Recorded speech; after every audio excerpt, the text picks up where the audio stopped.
እያደመጣችሁ የምትገኙት አህዱ 94.3 ኤፍኤም ነው። ርዕሳችን ዛሬ የምንወያይበት በሀገራችን ብቁ አሽከርካሪ ለመፍጠር የመንጃ ፈቃድ አሰጣጣችን ምን መምሰል አለበት በሚለው ሀሳብ ላይ ለመወያየት ነው የተገናኘ ነው። እንግዶቼ ዋና ኢንስፔክተር ሰለሞን አዳነ በአዲስ አበባ ፖሊስ ጠቅላይ መምሪያ የትራፊክ ቁጥጥር መምሪያ የትራፊክ ሙያና ሕዝብ ግንዛቤ ዲቪዥን ኃላፊ እንዲሁም አቶ ደበበ ጤናው የአንጋፋው ሴፍቲ መስራችና በርካታ የመንገድ ደህንነት ማስተማሪያ መጽሐፎችን ያዘጋጁ ባለሙያ ናቸው። ከእነዚህ እንግዶች ጋር ዛሬ በምናነሳው በሀገራችን ብቁ አሽከርካሪዎችን ለመፍጠር መደረግ ያለበት ሁኔታዎች ላይ እንወያያለን። ብቁ አሽከርካሪስ ማን ነው የሚሉትን ነገሮች እንዲሁ በዚሁ እንመለከታለን። ሰሞናዊንም በተለያዩ ሀሳቦች የተነሱበትንም እያንዳንዱ አሽከርካሪ ወደ ማሰልጠኛ ተቋም ገብቶ መሰልጠን አለበት ተብሎ የተነሱ ሀሳቦችም አሉ። በእነሱም ላይ በከባድ ልክ እንወያያለን። ምን ያህል ማሰልጠኛ ተቋማት አሉ አዲስ አበባ ላይ ጋሽ ደቤ? ቁጥራቸው ማወቅ ይቻላል? በፊት 104 ምናምን እየተባለ ምን 96 ምናምን ሰማ ነበር። አሁን ግን ብዙ ተቋማት እየተፈጠሩ እንደሆነ 94 አካባቢ ቅርንጫፉን ሳይጨምር ማለት ቅርንጫፎቻቸውን ማየት እንጀልስ ይደርሳሉ ወደ 140 አካባቢ 140 ስለዛ ብዙ ተደራሽ እየሆነ ነው ማለት 140 ከነ ቅርንጫፍ። መልካም።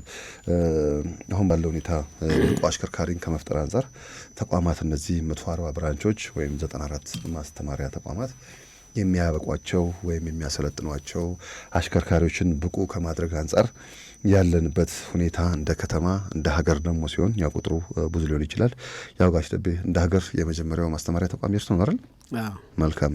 የዚህ ታሪክ አካል ነውትና ከእርሶ ጋር በዚህ ጉዳይ ላይ መወያየት ራሱ ለእኛም ክብር ነው፣ ለአድማጮችም ለተመልካቹም ሰፊ ግንዛቤም ለመስጠት ጥሩ እድሎችን ያመቻቻል ብለን ተስፋ እናደርጋለን። ከዛ በፊት ግን ዋና ኢንስፔክተር ሰለሞን አዳነ ያው እስከ ለምዶ ድረስ ማድረጎተን ኢንስፔክተር እያልኩ ልመጣ ይችላል። ያው 6 ወር ያስቀጠረ በማድረግ አለመጥራት ያው ተያይዘን እንሂድ ያለን ችግር የለውም። ከስቱዲዮ ከወጣ በኋላ እስቲ ሰሞኑ ከተማችን የትራፊክ አደጋው ገጽታው ምን ይመስላል? ከዚህ ከመንጃ ፍቃድ ፎርጀሪ መንጃ ፍቃድ ያው በብዛት ከተማው ላይ ተይዞ እንደሚሽከረከር እናያለን። ብዙ ጊዜ የሚነሱ ነገሮች አሉ። በተሽከርካሪና በአሽከርካሪው ምክንያት ባለው በሚደርሰው አደጋ ከ80% በላይ ቁጥር ይዛል ተብሎ በተለያዩ አካላት የተሰሩ ጥናቶች እንሰማለን በየወቅቱና ከዚህ ጋር በተያያዘ ዛሬ ለምናነሳው ሀሳብ በቂ የሚሆን መነሻ ነገር ይሰጡናል ብለን ተስፋ እናደርጋለን። ይቀጥሉ ዋና ኢንስፔክተር። መልካም፣ አመሰግናለሁ። እንግዲህ በአዲስ አበባ ፖሊስ ጠቅላይ መምሪያ የትራፊክ ቁጥጥር መምሪያ በከተማችን አዲስ አበባ የተሳለጠ የትራፊክ እንቅስቃሴ እንዲኖር በማድረግ የመንገድ ትራፊክ አደጋን ለመከላከል ዘርፈ ብዙ ስራዎች ነው እየሰራ ያለው። እንግዲህ ከነዚህም መካከል ከባለድርሻ አካላት ጋር በቅንጅትና በጥምረት ተግባሮችን መወጣት ነው ወደ ዛሬው ርዕሳችን እንዲያስገባን መንደርደሪያ እንዲሆን ብዬ ነው። በተለይ አንድ ተቋም ብቻ ወይም አንድ አካል ብቻ ሳይሆን የመንገድ ትራፊክ አደጋን መከላከል የሚቻለው የሚመለከታቸው ባለድርሻ አካላት በቅንጅትና በጥምረት ኃላፊነታቸውን ሲወጡ ነው ብለን እናምናለን። በዚህ መሰረት ዘርፈ ብዙ ስራዎች እየሰራን ያለንባቸው ሁኔታዎች አሉ ማለት ነው።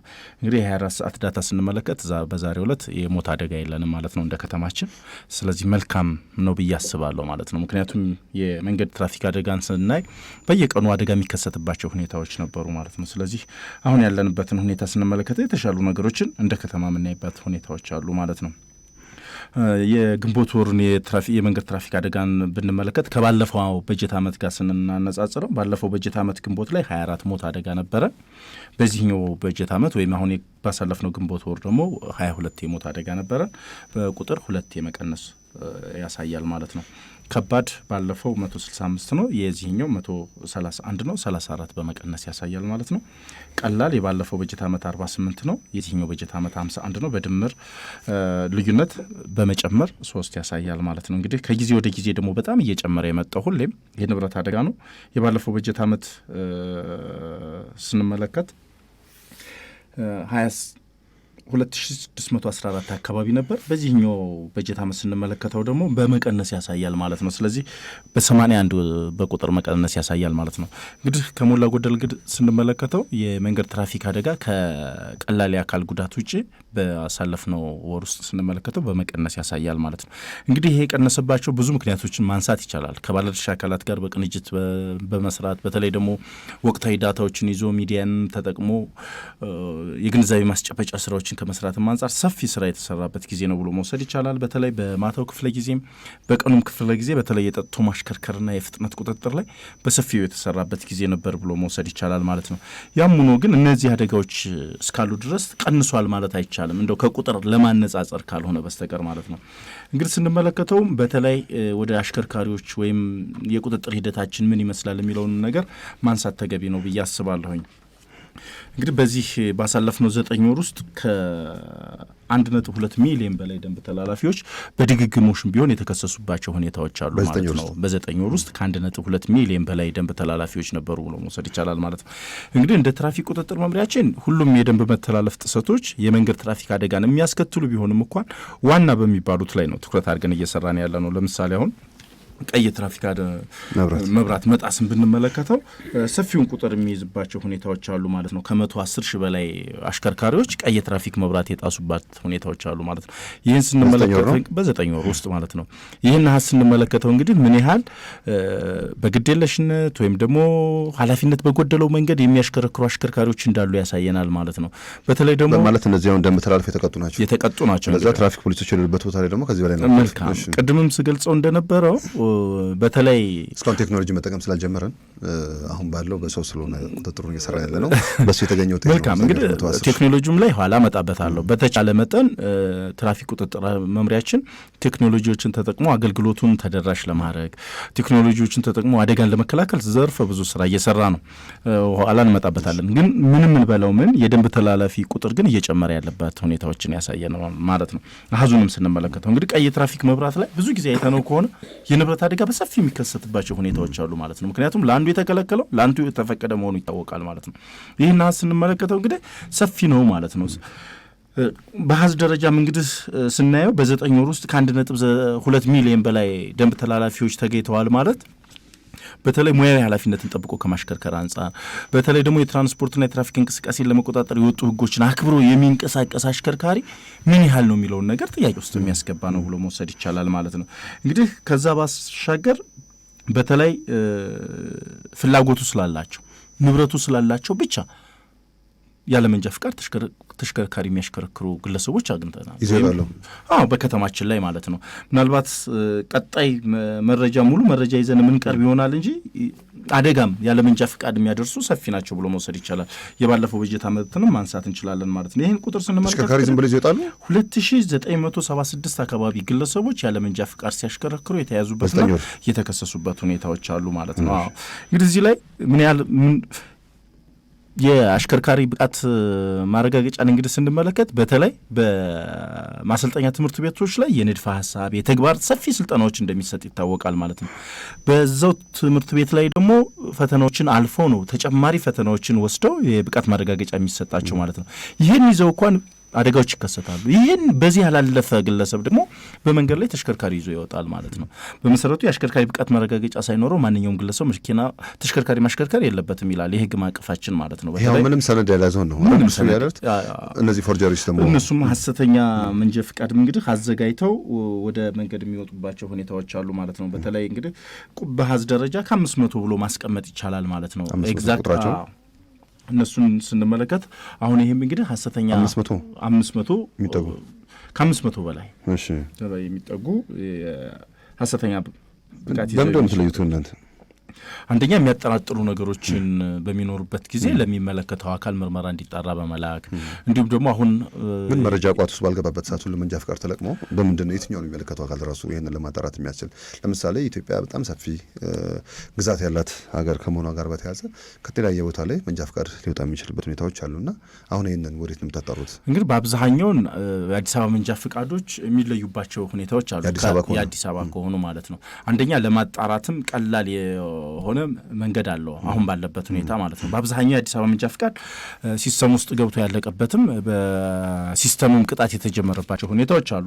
ይኸው ሙሉ ነው ባይባልም እንኳን በተለይ አጠራጣሪ መንጃ ፍቃዶችን በምናገኝበት ጊዜ ወደ ምርመራ የሚሄዱባቸው ሁኔታዎች አሉ ማለት ነው። ስለሆነም አሁንም አንድም ሁለትም ከተገኘ ብልጭታዎች ወይም ሂደቶች አሉ የሚለውን ነገር መውሰድ ያስፈልጋል ማለት ነው። በተለይ እንግዲህ ድርብ ኃላፊነትን መውሰድ ያስፈልጋል ብሎ መውሰድ ይቻላል ማለት ነው። ሐሰተኛ መንጃ ፍቃድ መሆኑን እያወቀ የሚያሽከረክር ግለሰብ ስንመለከት ደግሞ ምን ያህል ኃላፊነት የጎደለው እንደሆነ ያሳየናል ማለት ነው። ስለዚህ በሀዝ ደረጃ ስንመለከተው ሰፊ ነው ብሎ መውሰድ ይቻላል። እንግዲህ ከፍጥነት በላይ ማሽከርከር በቁጥጥር ብቻ ያገኘነውን ስንመለከት እንግዲህ ከ35,000 በላይ አሽከርካሪዎች ከፍጥነት በሕጉ ከተቀመጠው በላይ ሲያሽከረክሩ የተገኘባቸው ሁኔታዎች አሉ ማለት ነው። በዚሁ አጋጣሚ እንግዲህ ፍጥነት ካለ አደጋ አለ የሚለውን ነገር መገንዘብ ያስፈልጋል ብዬ አስባለሁ እንደ አንድ ባለሙያ ማለት ነው። ምክንያቱም ብዛት ስንመለከት ከተማችን ላይ ያሉ መንገዶችን አሁን ስንመለከታቸው ለአሽከርካሪዎች ምቹ ናቸው ብሎ መውሰድ ይቻላል ማለት ነው። ስለዚህ በቀኑ ክፍለ ጊዜ ነው አደጋዎች እየመጡ ያሉት። በተስተካከለ መንገድ ላይ ነው አደጋዎች እየደረሱ ያሉ። ስለዚህ ፍጥነት አለ የሚለውን ነገር ማውሰድ ያስፈልጋል ማለት ነው። ፍጥነት ላይ እንግዲህ ስንመለከት እንደ ሕጋችን ወይም የሕግ ማዕቀፋችን ምን ይላል የሚለውን ነገር ስንመለከት በሁሉም በከተማ ደረጃ ከ50 በላይ ማሽከርከር አይቻልም ነው ብሎ የሚያስቀምጠው ማለት ነው። እንግዲህ ከዛ በላይ የሚሄዱ አሽከርካሪዎችን በሙሉ ከተማ ላይ ብንቆጣጠር ምን ያህል ሊሆን እንደሚችል አሃዙ ከዚህ በላይ ያሳየናል ማለት ነው። ስለዚህ አሁንም ለትልቁ ለመንገድ ትራፊክ አደጋ ምክንያት ከሚባሉት ውስጥ አንዱ የመንገድ ተጠቃሚ ነው ተብሎ ነው ጥናቶች የሚያሳዩ ማለት ነው። ከመንገድ ተጠቃሚዎች ውስጥ ደግሞ አንዱና ዋናው አሽከርካሪ ነው ማለት ነው። ብዙ ጊዜ አሁን ሚዲያውም ጥሩ እየሰራ ነው ብዬ አስባለሁ። አሽከርካሪው የቸለተኝነትን ትቶ ወይም ደግሞ በዳበረ የማሽከርከር ልምድ በማሽከርከር የመንገድ ትራፊክ አደጋን እንዲከላከል ሰፊ ስራ እየተሰራ ያለባቸው ሁኔታዎች አሉ ማለት ነው። ስለሆነም አሽከርካሪ የሚባልባቸው ሁኔታዎች አሉ ብሎ ደግሞ አንዳንዱ የሚተቹባቸው ሁኔታዎች አሉ። እኔ በምክንያት ነው አሽከርካሪው ለመንገድ ትራፊክ አደጋ ምክንያት ነው ተብሎ የተቀመጠ ብዬ አስባለሁ። አንደኛ ድርብ ኃላፊነት አለበት ከሌላው በበለጠ ማለት ነው። ምክንያቱም አደጋን ተከላክሎ እንዲያሽከረክር የትራንስፖርትና የትራፊክ እንቅስቃሴን አክብሮ በመንገድ ላይ እንዲያሽከረክር የብቃት ማረጋገጫም ፈቃዱን ሲወጣ የሚወስዳቸው ስልጠናዎች በራሱ ትልቅ አቅም ናቸው ለሱ ብሎ መውሰድ ይቻላል ማለት ነው፣ ከሌላው ከመንገድ ተጠቃሚ ማለት ነው። ስለዚህ ይህን ደግሞ ስንመለከተው በአሁኑ ሰዓት አሽከርካሪዎቻችን በእግረኛ መንገድ ላይ ተሽከርካሪ የሚያሽከረክሩ በእግረኛ መሄጃ ላይ ተሽከርካሪ የሚያቆሙ ይህን ስንመለከተው አሁንም የአሽከርካሪዎቻችን ችግር አለ። ይህን ስንል ግን ሙያ ኃላፊነቱን ጠብቆ የሚያሽከረክሩ አሽከርካሪዎች፣ ሕግን አክብረው የሚንቀሳቀሱ አሽከርካሪዎች የሉ ማለት ግን አይደለም። አሁን ለምሳሌ በቀላሉ ይሄን ፕሮግራም እያዳመጡ እያሽከረከሩ ያሉ አሽከርካሪዎች መመልከት ይችላሉ ማለት ነው። ረድፉን ጠብቆ የሚያሽከረክር አሽከርካሪ ስንት ነው ብለን ማንሳት ያስፈልጋል ማለት ነው። በተለይ የንብረት አደጋዎችን አይተን ከሆነ የረድፍን ጠብቆ ባለማሽከርከር የሚከሰቱ ናቸው ማለት ነው። ሂደታችንን ስንመለከተው ማለት ነው። የቅጣት ሕጋችንን ስንመለከተው እርከን 3 አንድ ላይ ነው የሚቀመጠው። 1500 ብር ያስቀጣል እርከንን ጠብቆ ረድፍን ጠብቆ አለማሽከርከር ማለት ነው። የፍሬቻ አጠቃቀማችንን ማንሳት እንችላለን ማለት ነው። አንድ ተሽከርካሪ ከቆመበት ሲነሳ ለመቆም ሲል እንዲሁም ደግሞ አቅጣጫ ሲቀይር ነው የትኛው ነው መጠቀም ያለበት የሚለውን ነገር ስንመለከተው ከተማችን ላይ ጉራማይኔ ነው ማለት ነው። ስለዚህ አሽከርካሪዎቻችን ላይ ትልቅ ኃላፊነት አለባቸው የሚለውን ነገር ማንሳት ያስፈልጋል ማለት ነው። መልካም። እስኪ እንዲያው በጥናት ይመለስ ቢባል አደጋ አድራሽ አሽከርካሪዎችን ወይ ደግሞ ደንብ ተላላፊ ብለን በቁጥር የዘረዘር ናቸው አሉ። መብራት መጣስ 110 ሺህ በጣም ሰፊ ቁጥር ነው። በአንድ ከተማ ላይ በ9 ወር ጊዜ ስር ይህን ያህል ቁጥር መቀመጥ፣ ከዛ ሲያልፍ 1.2 ሚሊዮን ብር ደግሞ 1.2 ሚሊዮን ደንብ ተላላፊዎችንም እንዲሁ ካየን 2976 ያለ መንጃ ፍቃድ ማሽከርከር ነው። ትልልቅ ቁጥሮች ናቸው። አስተኛ መንጃ ፍቃድ ከ500 በላይ 35 ሺህ በላይ ከተቀመጠው በላይ ሲያሽከረክሩ የነበሩ ሰዎች የሚል ነገር ዲቴል ነግረውናል። እና አንዳንዴ ያለውንም ችግር ለማየት በጥናት ምላሽ የሚያገኝ ከሆነ ባለፈው አንድ የእርሶ ባልደረባ መጣው የቀድሞ ወይ ደግሞ ረጅም ዓመት ያሽከረከሩ ሰዎች ናቸው በብዛት ደንብ የሚተላለፉት አደጋ የሚያደርሱት የሚል ነገር አንስተው ነበርና እንደዚህ አይነት ሀሳቦች ላይ እስኪ መከራከሪያ ቢኖረን የቱ አካባቢ ላይ ወጣ ነው ማለት እንደዚህ ብሎ ጀጅ ማድረግ የሚቻልበት ሁኔታዎች ካሉ መስራት ያለባቸውም ስራዎችን መስራት እንዳለብን ይሰማኛል። ብዙ ጊዜ በኮንፊደንስ ሲያሽከረክሩ ነው አደጋ ይደርሳል ተብሎ የሚታሰበው። አንዳንዴ መንገድ ላይ ቀስ እያሉ ረድፋቸውን ጠብቀው አካባቢ ላይ በተፈቀደው የፍጥነት ወሰን መሰረት የሚያሽከረክሩ ሰዎችን ከጀርባ በክላክስና በተለያዩ ነገሮች ስንረብሽ ይታያል አይደለ? ብዙ ጊዜ እንደዚህ ነገሮች አሉ። ይሄ ደግሞ የሚያሳየው ሕግም አከብሮ ሰው በብዛት አለ ማለት ነው። ሕግ አክብሮ የሚለውን ሰው መረበሽ አይነት ነገሮች ካሉ ማለት ነውና ስለዛ የቱ ጋር ነው እስኪ ብዙ አደጋ አድራሾችን ለይተን ማወቅ ብንችልና ነገ ለሚሰሩ ጥናቶችም አጋዥ ይሆን ዘንድ እንደ ፖሊስ መረጃው አላችሁ? መልካም እንግዲህ አጠቃላይ የአደጋ ስታቲስቲክስ የሚሰራባቸው ሁኔታዎች አሉ። ይሄ ነባሩ አሽከርካሪና አዲስ መንጃ ፍቃድ የሚያወጡ አሽከርካሪዎች ላይ በየጊዜው ይለያያል። ዳታውን ስንመለከተው ማለት ነው፣ ስታቲስቲክሱን ስንመለከተው አንድ አመት ላይ ነባሩ ላይ አደጋዎች የሚበዙባቸው ሁኔታዎች አሉ። አንዳንዴ ደግሞ አዲስ አሽከርካሪዎች ላይ የሚሄዱባቸው ሁኔታዎች አሉ ማለት ነው። እንግዲህ የህግ ማዕቀፋችን ላይ ስንመለከተው በተለይ አሁን የወጣውን የአሽከርካሪ ብቃት ማረጋገጫ አዋጅ ቁጥር 1074/2010 ጊዜያዊ መንጃ ፍቃድ የሚል ነው የሚሰጠው ለመጀመሪያ ጊዜ ማለት ነው። እንግዲህ ጋሽ ደቤ ኋላ በዝርዝር ያስቀምጡታል።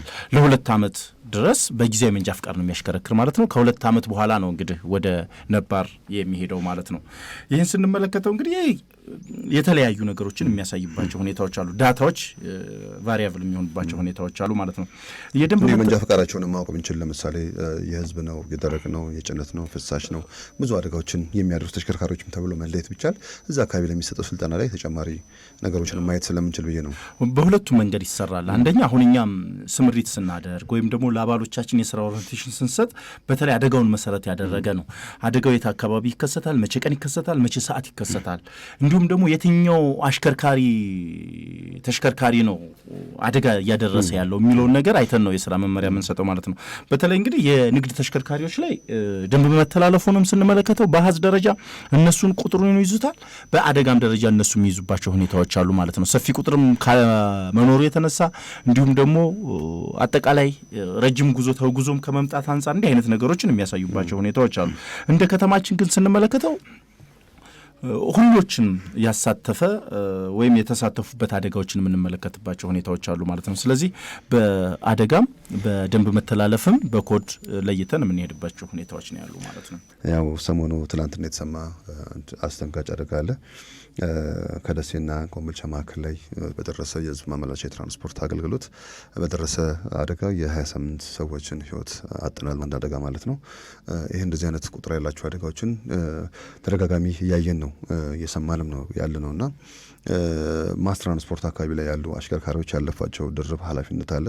ይሄን አሽከርካሪ በምን ሁኔታ ላይ እንደነበረ ያው ማወቅ ባንችልም ለጊዜው የፖሊስ ጉዳይ ነው። አሚኮ በላከው መልእክት ግን በተለያዩ መገናኛ ብዙሃን ላይ በተሰራጨው ሁኔታ እኛም ለማየት ሞክረናል።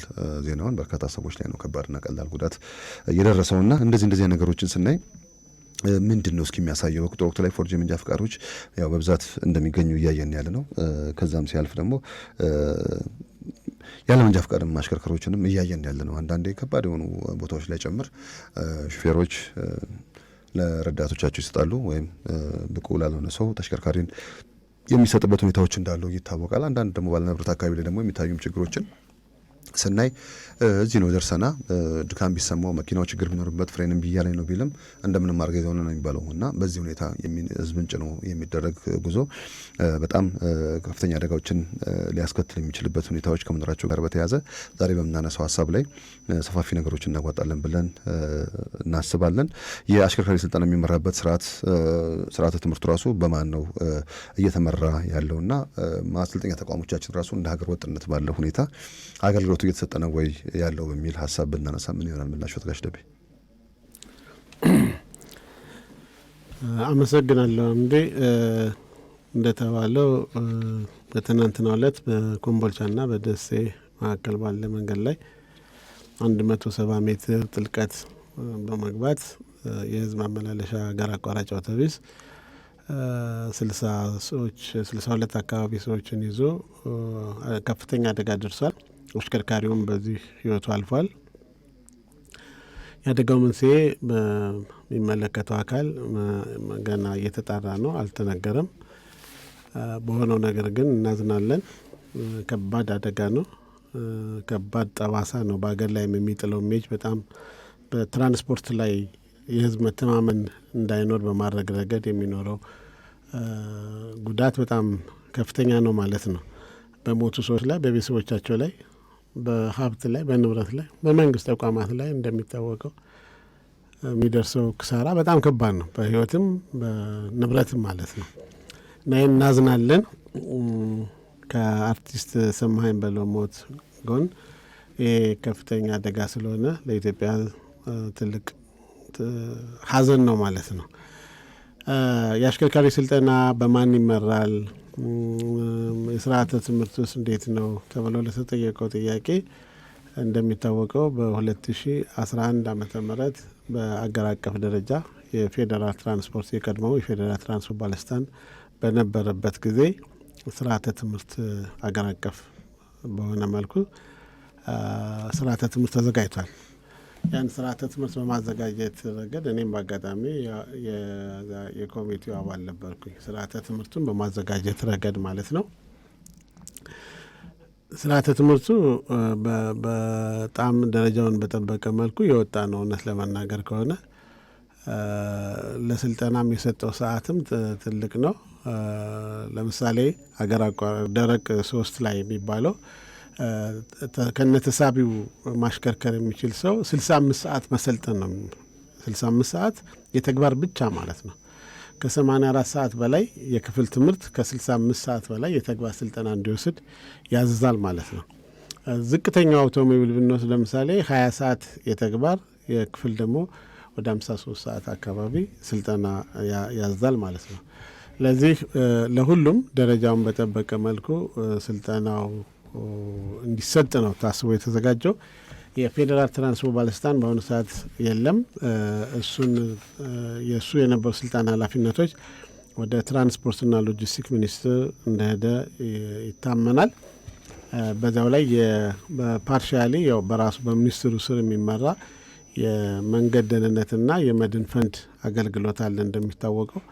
እሱንም በተመለከተ ስልጠናን በተመለከተ ቀጥተኛ ኃላፊነትና በአዋጅ በሰጠው የማቋቋሚያ አዋጅ ላይ በሰጠው ስልጣን ኃላፊነት ላይ ይህንን ያመለክታል ማለት ነው። ስለዚህ በዚህ ሁኔታ እየተመራ ያለው በእነዚህ አካላት ነው ማለት ነው። መልካም። ምን ለማለት ፈልጌ የመሰሉት አሁን ባለው ሁኔታ ብቁ አሽከርካሪ ተቋማት እየፈጠሩ ነው ወይ የሚለውም ነገር እሱም መነሳት ቢችል እየፈጠሩ ነው እየፈጠሩ አይደለም የሚለው አሁን በቅርቡ ትራንስፖርትና ሎጂስቲክስ ሚኒስቴር ራሱ ሁሉም አሽከርካሪዎች እንደ ሀገር ያሉት ዳግም ስልጠና ወስደው ሲኦሲ ተፈትነው ወደ ስራ መግባት አለባቸው የሚል ነገር ተነስቶ ነበር። ግንቦት 21 ቀን 2018 ዓመተ ምህረት ማለት ነው። ከ15 ቀን በኋላ ስራው በይፋ እንደሚጀምር ቀጣይ 15 ቀን ማለት ነው ተብሎ ነበር። ያው ዛሬ 9 ነው። ኦልሞስት 17 ቀን ሆኖታል። 15 ቀኑ ያለፈበት ሁኔታዎች ናቸው ያሉት። በወቅቱ በትራንስፖርትና ሎጂስቲክስ ሚኒስቴር ዌብሳይት ላይና ማህበራዊ ሚዲያው ላይ የተለቀቀ ዜና ነበርና ያው ብዙ ሰው እየተወያየበት የነበረበት ሁኔታ ነበር። ግን በወቅቱ ወዲያው ነው ከዛ ላይም የተነሳው ዜናው። ግን አንዳንዴ ደግሞ ስንሰማ ያው ይፈጸማል የሚሉ ነገሮችን እንሰማለን። ግን ይሄ ነገር እንዴት ነው የሚፈጸመው? ምን ያህል ዝግጅት አድርገናል? እንዴትስ ነው እነዚህን ሁሉ እንደ ሀገር ያለውን አሽከርካሪ ስልጠናው ልንሰጥ የምንችለውና ሲኦሲ መውሰድ የሚቻለው? ይሄ በውጭና ገቢ ንግዱ ላይስ የሚፈጥረው ችግር የለም ወይ? እንቅስቃሴውንስ በተፈለገ ሁኔታ ማስኬድ ይቻላል ወይ የሚሉም ነገሮችና በቂ ዝግጅቶች ተደርገዋል የሚሉ ነገሮችንም እንዲሁም መነጋገር እንዳለብን ይሰማኛል። ይህን ፕሮግራም መስራት ያሰብነው የዛኔ በወቅቱ ነበር። በአጋጣሚው ምርጫ ማግስት ከመሆኑ ጋር በተያያዘ መቅደም ያለባቸው ነገሮች እንዲቀድሙ አድርገን ነው እስከዛ ወደ ዛሬ ስንገፋ የመጣ ነው። ግን የዛኔም ሚኒስትሩንም ጭምር አግኝተናቸው ነበርና ምርጫ ላይ ስለሆነ በዚህ ጉዳይ ላይ ምንም ነገር ማለት እንደማይችሉ ነግረውን ነበር። ከሌሎችም ጋር ተነጋግረን ነበር። ግን ምርጫው ካለፈ በኋላ ያው በዚህ ጉዳይ ላይ በስፋት እንድንወያይና ህብረተሰቡም በርካታ ጥያቄዎች ስላለው እሱም ምላሽ ማግኘት እንዳለበት ተነጋግረን ነበር። ግን ያው ዛሬ ማናቸውም ሊገኙ አልቻሉም። ሁሉንም ነው ጋብዛን የነበረው። አቶ ምህረት ጥጋቡ የተባሉ ፌዴራል የስራ ዕድል ፈጠራ ሚኒስቴር ውስጥ ያሉ ከዚህ ከሲኦሲ ጋር በተያያዘ ይመለከታቸዋል ተብለው ያገኘናቸው ሰው ነበሩ። እስከ ትናንትና ምሽት ድረስ እንደሚመጡ ነግረው ነበር። ትናንት ምሽት ግን ያው ልዩ ተልእኮ ተሰጥቶኛልና መገኘት አልችልም የሚል ምክንያት አንስተው በዛው እንደቀሩ ነው ያለኝ መረጃ። ከዛ ሲያልፍ ደግሞ ሲቪል ሰርቪስ ዩኒቨርሲቲ እንዲሁ በዚሁ ከሚኒስቴር መስሪያ ቤቱ ጋር ዲል ካረጉ ተቋማት ውስጥ አንዱ አካል ዶክተር በለጠ ያው ሲቪል ሰርቪስ ዩኒቨርሲቲ ሁላችንም እናውቃቸዋለን። በዚህ በትራንስፖርት ሴክተር ላይ መምህር ናቸው። እሳቸውም እንዲገኙ ጠይቀናቸው ነበር። ያው የስራው አንድ አካል ስለሆኑ እኔ አዳማ ስልጠና እየሰጠው ስለሆነ ሌላ ሰው ጎን ልካለሁ ብለው ነበር። እሳቸውም ያው ትላንትና መገኘት እንደማይችሉና ሰው መላክም እንደማይችሉ ነግረውናል። ሌላው ዶክተር ሙሉቀን የተባሉም ከዚህ ስራ ጋር ተያያዥነት ባለው ኃላፊነት ውስጥ ያሉም ሰው እሳቸውንም ኮንታክት አድርገናቸው ነበር። እሳቸውም ያው ምላሽ አልሰጡም። ስልክም ቀይረን ብንደውልም ቴክስት ብናደርግ ምን ምላሽ ሊሰጡን ፈቃደኛ ያልሆኑበት ሁኔታዎች ነው ያሉት። ከዛ ሲያልፍ ሚኒስትሩንም እንዲሁም ሚኒስትር ዴኤታውንም ዘርፉን የሚመሩት አቶ ብሩ ሀሰንም ጨምሮ እንዲሁም የሚኒስትሩ አማካሪንም አቶ አሰፋ ሀዲስንም ጨምረን አውርተናቸው ነበር በዚህ ጉዳይ ላይ። እሳቸው አለቆች ከፈቀዱ እገኛለሁ ብሎ ነበር አቶ አሰፋ ሀዲስ፣ ግን ያው አልተፈቀደላቸውም ማለት ነው። መገኘትም ሀሳብን መስጠት ያልቻሉበት ሁኔታ እንዳለና ያው እነሱ ባይኖሩም ግን ይህ የህዝብ ጥያቄ እስከሆነ ድረስ እኛ እንወያይበታለን፣ ግን ተገኝተው ለህዝብ ጥያቄ ምላሽ መስጠት የሚችሉበት ሁኔታዎች ቢኖሩ ይሄ አየር ላይ የሚነሱ ነገሮችን ማጥራት የሚቻልበት ሁኔታዎች ሊኖሩ ይችላሉ ብለን ተስፋ እናደርጋለን። ለምን የሚነሱ ሀሳቦች መንግስት ያየበት የራሱ አንግል ይኖራል። ህብረተሰቡ ደግሞ ያንን አንግል ካላየው የሁለቱን ሀሳቦች አንድ ቦታ ላይ አምጥተን መነጋገር መቻል አለበት። የዛኔም ሀሳቡ ከተነሳበት ከግንቦት 21 ቀን ጀምሮ ዲስከስ ስናደርግ በቀጣይ 2 ቀኖች ውስጥ መግለጫ ይሰጣል። ከዛ በኋላ ሁሉንም ሚዲያ ጠርተን ነው እንጂ ለአንድ ለ2 ሚዲያ ብቻ ሀሳብ አንሰጥ የሚል ነገር ነበር ከሚኒስቴር መስሪያ ቤቱ ኃላፊዎች የተነገረን። እስካሁን ድረስ ግን መግለጫም አልተሰጠም። እስካሁን ድረስ ግን በጋራም ውይይትም አልተደረገም። ከነማን ጋር ተገናኝተው ተወያይተውም ይህንን አሰራር ለመፍጠር እንደታሰበም ብዙ ያው ግልጽ ካለመሆኑ ጋር በተያያዘ ውስጥ ለውስጥ ተሰርቶ በኋላ የፈነዳ ነገር ስለሆነ ነው ያው ብዙ ነገሮችን እንትን ያለውና ብዙ መረጃም ባልነበረ ሁኔታ ነው ስራዎች ተሰርተው መጨረሻ ላይ 2 አካላት ያው የጋራ ስራዎችን ለመስራት የተፈራረሙበት ሁኔታ እንዳለ በመገናኛ ብዙሃን ያየ ነው። በመስፈርት ቤት ተሰጣቸው። ሌሎች ማሰልጠኛ ተቋማት ቅድም እንደተባለው 94 ተቋማት ወደ 140 ብራንች አለ እንደ አዲስ አበባ። እንደ ሀገር ደግሞ ከፍተኛ ቁጥር ነው ሊኖር የሚችለውና እነዚህን ሁሉ አካላት ተደራሽ ባደረገ ሁኔታ ነው የበለጸገ ሀብስ አለ እንዴት ሊሰራበት ይችላል የሚሉ በርካታ የሚነሱ ነገሮች አንዳንዴ እኮ አንዳንድ ስራዎች ሲሰሩ ራሱ የአዋጭነት ጥናቶች መስራት አለባቸው እኮ። ምንድን ነው ውጤቱ? ይህን ስራ ከሰራም በኋላ እንደ ሀገር ፋይዳው ምንድን ነው ተብሎ የአዋጭነት ጥናት ተሰርቶ አስፈላጊነቱ ተመዝኖ ነው ስራዎች መሰራት ያለባቸው። በስራ ላይ ያለው ሁሉም አሽከርካሪ ስልጠና መውሰድ አለበት እና የብቃት ማረጋገጫ ማግኘት አለበት ሲባል ምንስ ማለት ነው የሚለውም ነገር እንዲሁ መታየት ያለበት ነገር እንዳለ ይሰማኛል። አሁን ከዚህ ወደ አረብ ሀገር አሽከርካሪዎችን እንልካለን በማለት ያው ሰዎች ይፈተናሉና አንድ ተፈታኝ 5 ደቂቃ ስልጠና ወስዶ እስከ 12,000 ብር ድረስ ይከፈላል የሚሉ ነገሮችና ፈተና የሚሰጥበት መኪና ራሱ ደግሞ በራሱ ተመርጠው ጥቅም ላይ የሚውሉ ከመሆናቸው ጋር በተያዘ ካለመሆናቸው ጋር በተያዘ የሚነሱም አንዳንድ ችግሮችም እንዳሉ አንስተን ነበር። እንደውም ለአቶ ምህረት ጥጋቤም አንስተንላቸው ነበር። በዚህ ጉዳይ ላይ እንወያያለን ብለን ነግረናቸው ነበር። ያው ባለመገኘታቸው ግን እንዴት ነው ዜጎች እየሰለጠኑ ወደ ውጭ ሀገር እየሄዱ ያሉት? አሁን ብዙ ጊዜ እኛ ዜጎች ሲሄዱ ሌላ ሙያ ላይ ነው የሚሰማሩትና አንድ ሰው ግን ብቁ አሽከርካሪ ተብሎ እንትን ካለ ቢያንስ በአሽከርካሪነት ሌላ ዓለም ላይ ሊሰራ የሚችልበት አክሰስ መፈጠር አለበት። እኛስ እንደ ሀገር አንዳንዴ በዚህ በምግብ ደህንነት ዙሪያ ላይ እንኳን ስናነሳ ጥራታቸውን ያልጠበቁ ምርቶች ይላኩና ከዛ ይመልሳሉ። እነዛ ምርቶች ከተመለሱ ከዛ በኋላ ወደዛ ሀገር ምንም አይነት ምርት የማይሄድበት ሁኔታ ነው የሚሆነው። የሀገርን ኢሜጅ ያበላሻል። የጉድላችንም የምርቶቻችን የአፍላቶክሲንና መሰል ነገሮች ካሉባቸው ማለት ነው። በዚህም ዘርፍ ላይ ጥራት ያለውን ብቁ አሽከርካሪም እንደ ሀገር መላክ ካልቻለን ብቁ ተብሎ ራሱ የሚሄደው በዚህ በያረጁና በወዳደቁ ሚኒባሶች ይሄ ሲኦሲ እየተሰጠ ሌላ ሀገር ደግሞ ሲሄድ ደግሞ ዘመናዊ መኪና የሚያሽከረክር ከሆነ እንዴት አድርጎ ሊናበብ ይችላል? እንዴት አድርጎ ነው ብቁ ሊሆን የሚችለውና ብዙ ነገሮችን ማንሳት ይቻላልና በዚህ ወቅት ላይም ይሄ ስራ ደግሞ በወቅቱ ምርጫ በተቃረበበት በቀናት በቀሩት ሰዓት ላይ ነበረ ይሄ ነገር እንትን ያለውና አንዳንዴ ምንድን ነው ህብረተሰቡ ምርጫው ላይ ትኩረት ሲያደርግ ይህንን ነገር እንትን ብንል ብዙ ትኩረት አያገኝም ነው ወይስ ትንሽ ብቻ የሚያነጋግሩ ነገሮችም በወቅቱ ከመኖራቸው ጋር በተያያዘ አንዳንድ ተቋማትን የሚመሩ አካላትም ኃላፊነት እንዳለባቸው ድርብ ኃላፊነት እንዳለባቸው ሊሰማቸው ይገባል። ከዛ ሲያልፍ ደግሞ እነሱ የተረዱበትን መንገድ ደግሞ ቀርበው ማስረዳት ነው። ሚዲያ ላይ መጣው ይሄን ያደረግንበት ምክንያት ይሄ ነው። ብቁ ተብለው መንገድ ላይ ከወጡ በኋላ አደጋ የሚያደርሱ አሽከርካሪዎች እንዳሉ ይታወቃል። ይሄ የሚሆኑበት ግን ምንድን ነው? መስራት ካለብን የቱ ጋር ነው መስራት ያለ? ከስክራች ነው መስራት ያለበት ብዬ ነው የማስበው። እኔ አሁን የወጣውን አሽከርካሪ ሳይሆን ከዚህ በኋላ ወደ ማሰልጠኛ ተቋማት የሚገቡ አሽከርካሪዎች ላይ የሚሰሩ ስራዎች በተሻለ ሁኔታ ቢመጡ ከዚህ በኋላ የሚመጣውን እንኳን ብቁ በሚባል ደረጃና የተሻሉ አሽከርካሪዎችን ማየት እንችላለን ብዬ በግሌ አስባለሁና 30ና 40 ዓመት ያሽከረከረውን ሰው ግን ብዙ ልምድ አላቸው ብዬ በማላስባቸው ሰዎችና በተለያዩ ከፍተኛ ትምህርት ተቋማት ላይ ያሉ አካላት ይህን ስልጠና እንሰጣለን ብለው ሲመጡ ምንድን ነው ማሳየው? ጥያቄዎች ውስጥ ከየት ነው የወጡት? ማን ያወጣቸው? እንዴት ነው የወጡት?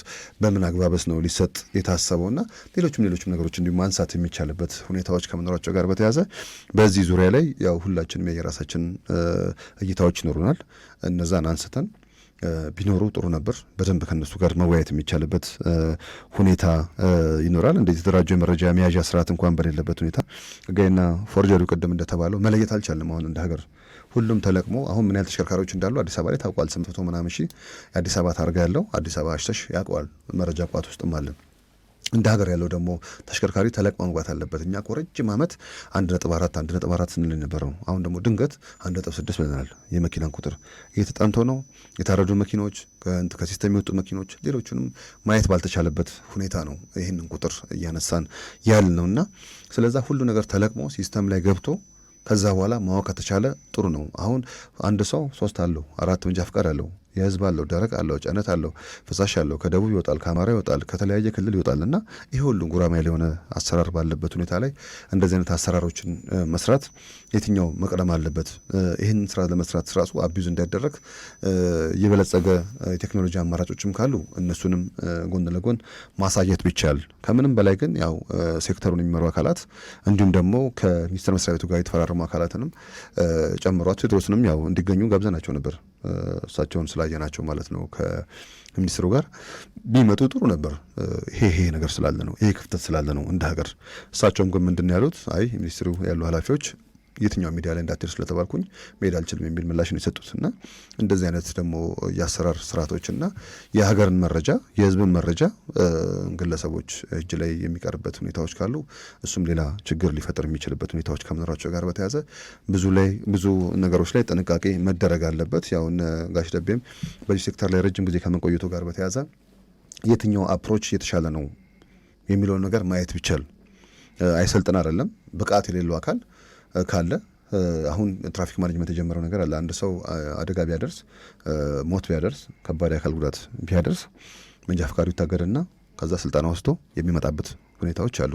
ለምን ብቁ ቢሆን ያንን አደጋ አደርስም ተብሎ ከማመን ወይ ደግሞ ከዛ በኋላ ተጠንቅቆ የማሽከርከር አይነት ነገሮችን ሊፈጠር ከመቻሉ ጋር በተያያዘ እንደዚህ የተጀመሩ ነገሮች አሉ። አሁን የአፕሮችን በምናጠናክረው ሙሉ በሙሉ ግን እንደ ሀገር ያሉን አሽከርካሪዎችን ብቁ አይደላችሁም እና ማሰልጠኛ ተቋም ገብታችሁ ሰልጥናችሁ እኔ ብቻ ነኝ ሰርቲፋይድ ማድረገው ተብሎ ደግሞ ያው ከአንድ ተቋም ጋር አግሪ ከተደረገ በመስፈርት ነው የተሰጠው። አንዳንዴ ሀገራችን ላይም ያሉ እኮ የግዢ እንትኖች አሉ አይደል፣ ሂደቶች አሉ እኮ የህዝብና የመንግስት ሀብት ላይ የሚደረጉ ማንኛውም ግዢዎች ጨረታ ወጥቶ መስፈርት ወጥቶ ቴክኖሎጂም ከሆነ የቴክኖሎጂ ባለስልጣን የሚባል ተቋም አለ እና ይንሳ አሉ። ቴክኖሎጂ ግዢ ደግሞ አለ፣ እንደ ንብረት ግዢ ቴክኖሎጂ ግዢ የሚባልም አለ። እነዚህ ሁሉ አካላት አፕሮቭ ካደረጉለት በኋላ የግዢውን ህግ ሲያሟላ ለዛ አካል በዚህ መስፈርት ሰጡታል የሚባልበት ሁኔታዎች ይኖራሉ። አሁን ግን ብዙ ግልጽነት በሌለ ሁኔታና ከዛ ሲያልፍ ደግሞ በሚዲያ በራቀ ሁኔታ መረጃ ለመስጠት ፈቃደኛ ባልተሆነበት ሁኔታ ላይ ነው በግድ ይሄ ነገር ይፈጸማል እየተባለ ያለው። ያው ቅድም እንዳነሳሁት ከ15 ቀን በኋላ ተግባራዊ ይደረጋል ተብሏል። ወደ ዌብሳይቱም ተመልሶ ይህ ሀሳብ አልመጣም ወደ ሚኒስቴር መስሪያ ቤቱም። ተጨማሪ ስራዎችንም ለመስራት የተለያዩ አካላትንም ሚኒስቴሩ እስካሁን ድረስ ሲያነጋገር የነበረበት ሁኔታም የለም።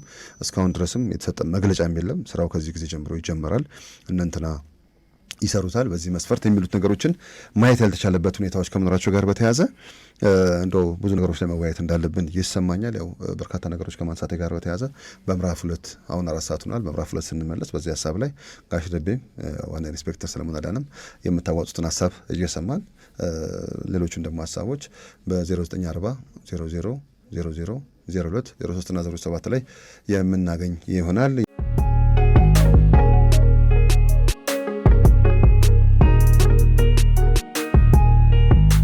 የዛሬ ዝግጅታችን የሆነው በሀገራችን ብቁ አሽከርካሪ ለመፍጠር የመንጃ ፈቃድ አሰጣጡ ምን መምሰል አለበት ብለን እየተወያየን ያለ ነው። እንግዶቼ ዋና ኢንስፔክተር ሰለሞን አዳነ በአዲስ አበባ ፖሊስ ጠቅላይ መምሪያ የትራፊክ ቁጥጥር መምሪያ የትራፊክ ሙያና ሕዝብ ግንዛቤ ዲቪዥን ኃላፊ፣ አቶ ደበበ ጤናው የአንጋፋ ሴፍቲ መስራችና በርካታ የመንገድ ደህንነት ማስተማሪያ መጽሐፎችን አዘጋጅተዋል። እኔም አምዶር ንጉሴ ከዝግጅቱ ጋር ያው በምዕራፍ 1 የጀመርነውን ሀሳብ በርካታ ነገሮችን አንስተናል። የተደራጀ መረጃ አያያዝ በሌለበት ሁኔታ የህጋዊና ፎርጅድ መንጃ ፈቃድ ባልተለየበት ሁኔታ ወደዚህ ስራ መገባቱ የአዋጭነት ጥናት መስራት አስፈልግም ወይ የሚሉ ሀሳቦች አሉ።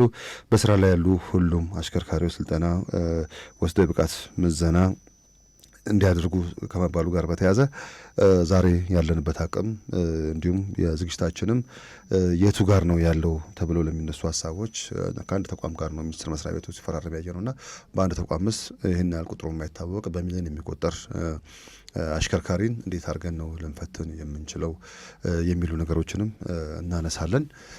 ቢኖሩ ለበርካታ ተቋማት የተሰጠው ሁሉም ተቋማት ማሰልጠን ይችላሉ ወይ አይችሉም ወይ የሚለውም ነገር እንዲሁ መታወቅ ቢችል ጥሩ ነበር። ያው ቅድም ደግሞ እንዳነሳው በርካታ አካላትን ጋብዘን ነበር፣ ያው ስላልተገኙልን ነው። አቶ ምህረት ጥጋቤ የፌዴራል የስራ ዕድል ፈጠራ ይሄ ዘርፍ የሚመለከታቸው፣ ዶክተር በለጠ ሲቪል ሰርቪስ ዩኒቨርሲቲ ከዚሁ ስራ ጋር ተያያዥነት ያላቸው፣ እንዲሁ ዶክተር ሙሉቀን እንዲሁም እሳቸውም ከፍተኛ ትምህርት ተቋም ውስጥ ያሉ አንድ ባለሙያ ናቸው። ከሚኒስቴር መስሪያ ቤቱም ለሚኒስቴሩም ለሚኒስትር ዴኤታው ሙላቱ ገብረ ሐሰንም እንዲሁ ለአቶ አሰፋ አዱሽም ለሚኒስትሩ አማካሪ ሁሉንም በዚህ ፕሮግራም ላይ ጋብዘናቸው ነበር። ያው መገኘት ስላልፈለጉ ያው እኛ ግን እንወያይበታለን። ይሄ ሀሳብ ህዝብ ደጋግሞ የሚያነሱ ሀሳብ ነው። ማህበራዊ ሚዲያው ላይም በተለያዩ አካላትም የሚነሳ ነገር ከመሆኑ ጋር በተያያዘ አንዳንድ ህብረተሰቡንም ማረጋጋት አስፈላጊም ይመስለኛል። ተገኝቶ አይ እኛ ያሰብነው እንደዚህ ነው፣ ይሄ ደግሞ የሚፈጸምበት ሁኔታ በዚህ አግባብ ነው፣ የተለየ አሰራርም ካለ እሱንም መመልከት የሚቻልበት ሁኔታዎችም እንዲሁ ተነስተው ብንወያይባቸው ጥሩ ይመስለኛል። ግን ለመረጃና ለሚዲያ በርን ዘግቶ ይሄ ነገር በግድ ይፈጸማል እየተባለ የሚወሩ ነገሮች ካሉ ይሄ ነገር የመልካም አስተዳደርም ችግር እንዳይፈጥርና መንግስትና ህዝብንም በተለያዩ መንገድ ላይ እንዲሄዱ የሚያደርጉ ነገሮች ከመሆናቸው ጋር በተያያዘ ሚኒስቴር መስሪያ ቤቱ ይህን ስራ ለመስራት ሲያስብ የራሱ የተነሳበት ነገር ይኖራል። መቼም ሲነሳ ግን በምን መክኖ መቼ ነው ይሄን ነገር ላደርግ ያሰብኩት አደጋውን ከመቀነስ አንጻር መጀመሪያ የሰራው ጥናት አለ። በዚህ ጥናት መሰረት ቅድም እንደተነሳው የአሽከርካሪና የተሽከርካሪ ጉዳይ 80% በአደጋው ላይ ሚና አለው ከተባለ ይህም የሚነሱ ሀሳብ እዛ ስር ሊወድቅ የሚችልበት ሁኔታዎች ሊኖሩ እንደሚችሉ እንገምታለን። ግን እንዴት ነው ስልጠና የሚሰጠው? ለማን ነው የሚሰጠው? ለህዝብ ትራንስፖርት ነው? ለአውቶሞቢል ነው? ጅቡቲ ኮሪደር ላይ ያለው አሽከርካሪ ነው? በምንስ ነው የሚሰጠው? ሁሉንም ማስቆሞ ነው? እንዴት ነው የሚሆነው? ስንት ሰዓትስ ነው የሚሰለጥኑት? መቼስ ነው ማን ነውስ የሚያሰለጥናቸው? እነሱን ለማሰልጠንስ በዚህ ደረጃ ሰርቲፋይድ ራሱ ማለት አንድ ሰው ከማሰልጠኑ በፊት ራሱ ሲኦሲ ሊኖረው ይገባል። መቼም ራሱ ብቃት ሊኖረው ይችላል። ስለዛ ያ አካልስ ብቃት አለው ወይ? በማን ነውስ ብቃት የወሰደው? ብቃቱስ በማን የተረጋገጠው? እነዚህ ነገሮች መታየት እንዳለባቸው እንደ አንድ ፕሮግራም አዘጋጅና ረጅም ዓመት በትራንስፖርት ሴክተር ላይ እንደሰራ የመገናኛ ብዙሃን ባለሙያ የተሰሙኝ ስሜቶች እኔ ለማንሳት እወዳለሁ። እናንተ ደግሞ ሴክተሩ ላይ ያላችሁ በስፋት የሚነሳውን ነገር እያያችሁት ነው ያላችሁትና ምንድን ነው እስኪ ጋሽ ደቤ እርስዎ ወደ አእምሮት የመጣው ይህን ስልጠና ሲታሰብ አሁን ደግሞ እንደ ሀገርም ያለንበት ቁመናም አለ። በብዙ ነገሮች ላይ ብዙ ስኬቶችን እያየን ያለ ነው። በዚህም ሴክተር ላይ ለመስራት የሚያስችል ብቁ አቅም አለ ብለን አንሳቦችን ብናነሳ ምንድን ነው ምላሻችን የሚሆነው? ጋሽ ደቤ አመሰግናለሁ። የአሽከርካሪዎች ስልጠናን ማየት በአንድ በኩል አሁን ሊሰጥ የታሰበውን ነገር ደግሞ በሌላ በኩል ማየት በጣም ጥሩ ነገር ነው ብዬ ነው ማስበው። በአጋጣሚ ይሄ ነገር ያው ለሚዲያው እና ወይም ለህዝቡ እንግዳ ሊሆን ይችላል። ለእኛ በእርግጠኝነት ቀኑን መናገር ባይችል ከ3 ወር ከ4 ወር በፊት ትራንስፖርትና ሎጂስቲክ ሚኒስትር ስብሰባ ጠርቶን ነበር እና በሚኒስትር ዴኤታው በአቶ ሀሰን በርሆ በኩል ሰብሳቢነት የመጀመሪያ ቀን ፕሬዘንት ተደርጎ ነበር። እንትን ይሄ ሲኦሲ ስልጠና ሲኦሲ ለመስጠት እንደታሰበ በዚህ ሂደት ውስጥ ችግር ያለባቸው አሰልጣኝ አሽከርካሪዎች ስልጠና እንደሚገቡ፣ ስልጠናው የሚሰጠው በማሰልጠኛ ተቋማት እንደሆነ፣ ማሰልጠኛ ተቋማት የአሰልጣኞች ስልጠናን ሊወስዱ የሚችሉ ባለሙያዎችን በሚወጣ ፕሮግራም መሰረት እንዲልኩ ተብሎ ያ ተደርጓል። በዛ ጊዜ የተለያዩ ነገሮችን አይተናል፣ ሰምተናል። እኔም የእኛም ልጆች የአሰልጣኞች ስልጠናን ላኩ ተብሎ 2 ባለሙያዎች ሰልጥነዋል። 2 ባለሙያዎች ሌሎች ባለሙያዎች ደግሞ ሁለተኛ ዙር ስልጠና እየጠበቁ ነው ያሉት ማለት ነው። እኔ እስከማውቀው ድረስ ስልጠናውን እንግዲህ ይሰጣል ተብሎ የታሰበው በማሰልጠኛ ተቋማት ነው። በሁሉም ነው። ጥሩ የአሰልጣኞች ስልጠናን ይወስዳሉ ተብሎ ይጠበቃል። የአሰልጣኞች ስልጠናን የላኩ ተቋማት ስልጠናውን የመስጠት እድል አላቸው። የዋትሳፕ ላይ የጋራ ፔጅ ተፈጥሯል። መልእክቶች በዛ ይተላለፋሉ። በዛ ሁኔታ ነው እየተሰጠ የነበረው ማለት ነው። አሁን ባለፈው ዜና ስንሰማ የዜና አቀራረቡ ይሁን እንትኑ እሱ ይመስለኛል መንግስት በኋላም ለማስተካከል ተሞክሯል። ይሄ አሁን የተባለው ተቋም አሰልጣኝ እንደሆነ ተደርጎ ነው መሰለኝ የተነገረው ዜናው። እኔም ያየሁት መጀመሪያ ላይ እና ይሄ ምንድን ነው የሚል ግርታ ተነስቶ ነበር ማለት ነው። ከሁሉም ተቋም ጋር ከሆነ አሶሴሽኖች አሉ። መቼም የአዲስ አበባ እንኳን አሽከርካሪ ማሰልጠኛ ተቋማት አሁን 3 ማህበር ነው ያላቸው። 3 ቦታ የተበተነበት ሁኔታዎች እንዳሉ ነው። በአብዛኛው አሁን አንዱ ነው አክቲቭ የሆነው። ግን ሌሎቹ ማህበራት አሉ።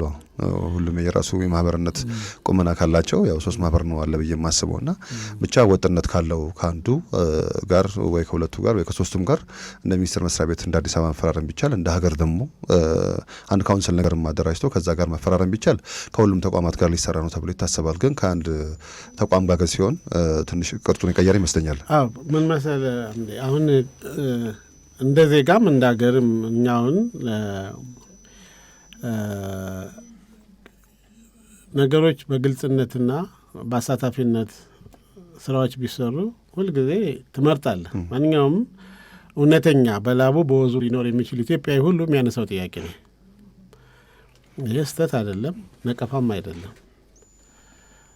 እድሎች ለዜጎች መመቻቸት አለባቸው። ዜጎች በእኩልነት በሀገር ሀብትና ንብረት በሚዘረጋ ስርዓት ውስጥ የመሳተፍ ህገ መንግስታዊ ነጻነት፣ ተፈጥሯዊ ነጻነት አላቸው። ይህም በተመለከተ እንደዚህ አይነት የሚጠየቁ ጥያቄዎች መነሳታቸው ነውር የለውም። እንደዚህ አይነት ነገር ላይ በጣም ጥንቃቄ ምንድን ነው መሰለህ፣ ጥንቃቄ ታደርጋለህ። ጥንቃቄ የምታደርገው ነው ትጎዳለህ። ብትናገር ትጎዳለህ፣ ምን ብታደርግ ትጎዳለህ። በጣም እንትን ነው። ግን ዞሮ ዞሮ ሞቲቡ አላማው ምንድን ነው? አላማው እኛ ማንኛውም በማሰልጠኛ ተቋማት ውስጥ የተሻለ ተቋም እየተመረጠ አገልግሎት ቢያገኝ ደስታውን አንችለውም። ፍትሐዊነት ማለት ይሄ ነው። እኔ ደጋግሜ በተለያዩ አጋጣሚዎች ሁሉ የምገልጸው መጀመሪያ አገሪቱ የሴፍቲ ፖሊሲ ሊኖራት ይገባል። የሴፍቲ ፖሊሲ ስልጠናን፣ የትራንስፖርቱን፣ የህዝብን፣ የአገር አቋራጭን፣ የማሰልጠኛ ተቋማትን እነዚህ የመሳሰሉትን ሁሉ የመንገድ አመራር፣ የመንገድ አጠቃቀም፣ የመንገድ ኢንጂነሪንጉንም ኢንፎርስመንቱንም ሁሉንም በአከል ባደረገ መልኩ ሊመራ የሚችል አካል ሊኖር ይገባል። ፖሊሲ ያስፈልገናል የሚል እምነት አለኝ። እንደዚህ አይነት ፖሊሲ ቢኖር ለምሳሌ አሽከርካሪዎች በምን ያህል ጊዜ መሰልጠን አለባቸው? የሙያ ማሻሻያ ስልጠና በምን ያህል ጊዜ መውሰድ አለባቸው? በየ2 ዓመቱ፣ በየአመቱ፣ በየ4 ዓመቱ በኢትዮጵያ ነባራዊ ሁኔታ ላይ አሁን የፈረንጆችን ብናይ በተለይ የንግድ አሽከርካሪዎች ኮሜርሻል ቬሂክልስ ላይ የሚሰሩ በየ2 ዓመቱ ግዴታ ነው ስልጠና ግዴታ ነው።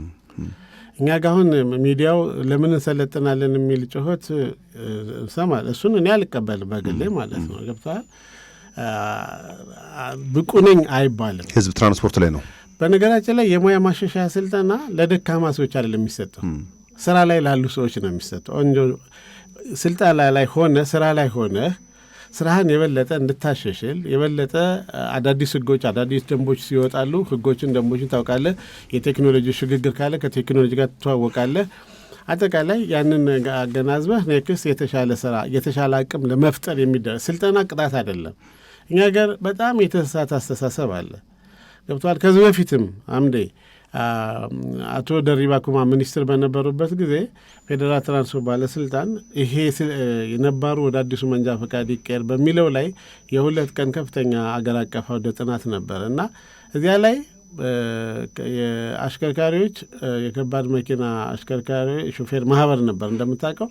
እዚያ ማህበር ላይ ነባሩን ወደ አዲሱ እንዴት እንቀይር፣ በስልጠና በፈተና ወይስ ዝም ብለን የሚል 3 መሰረታዊ ጥያቄዎች የተነሱ።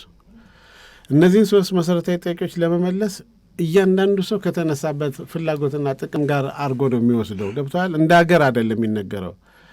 አሽከርካሪዎች መሰልጠን የለብንም ይሉሃል፣ መፈተንም የለብንም ነው የሚሉ።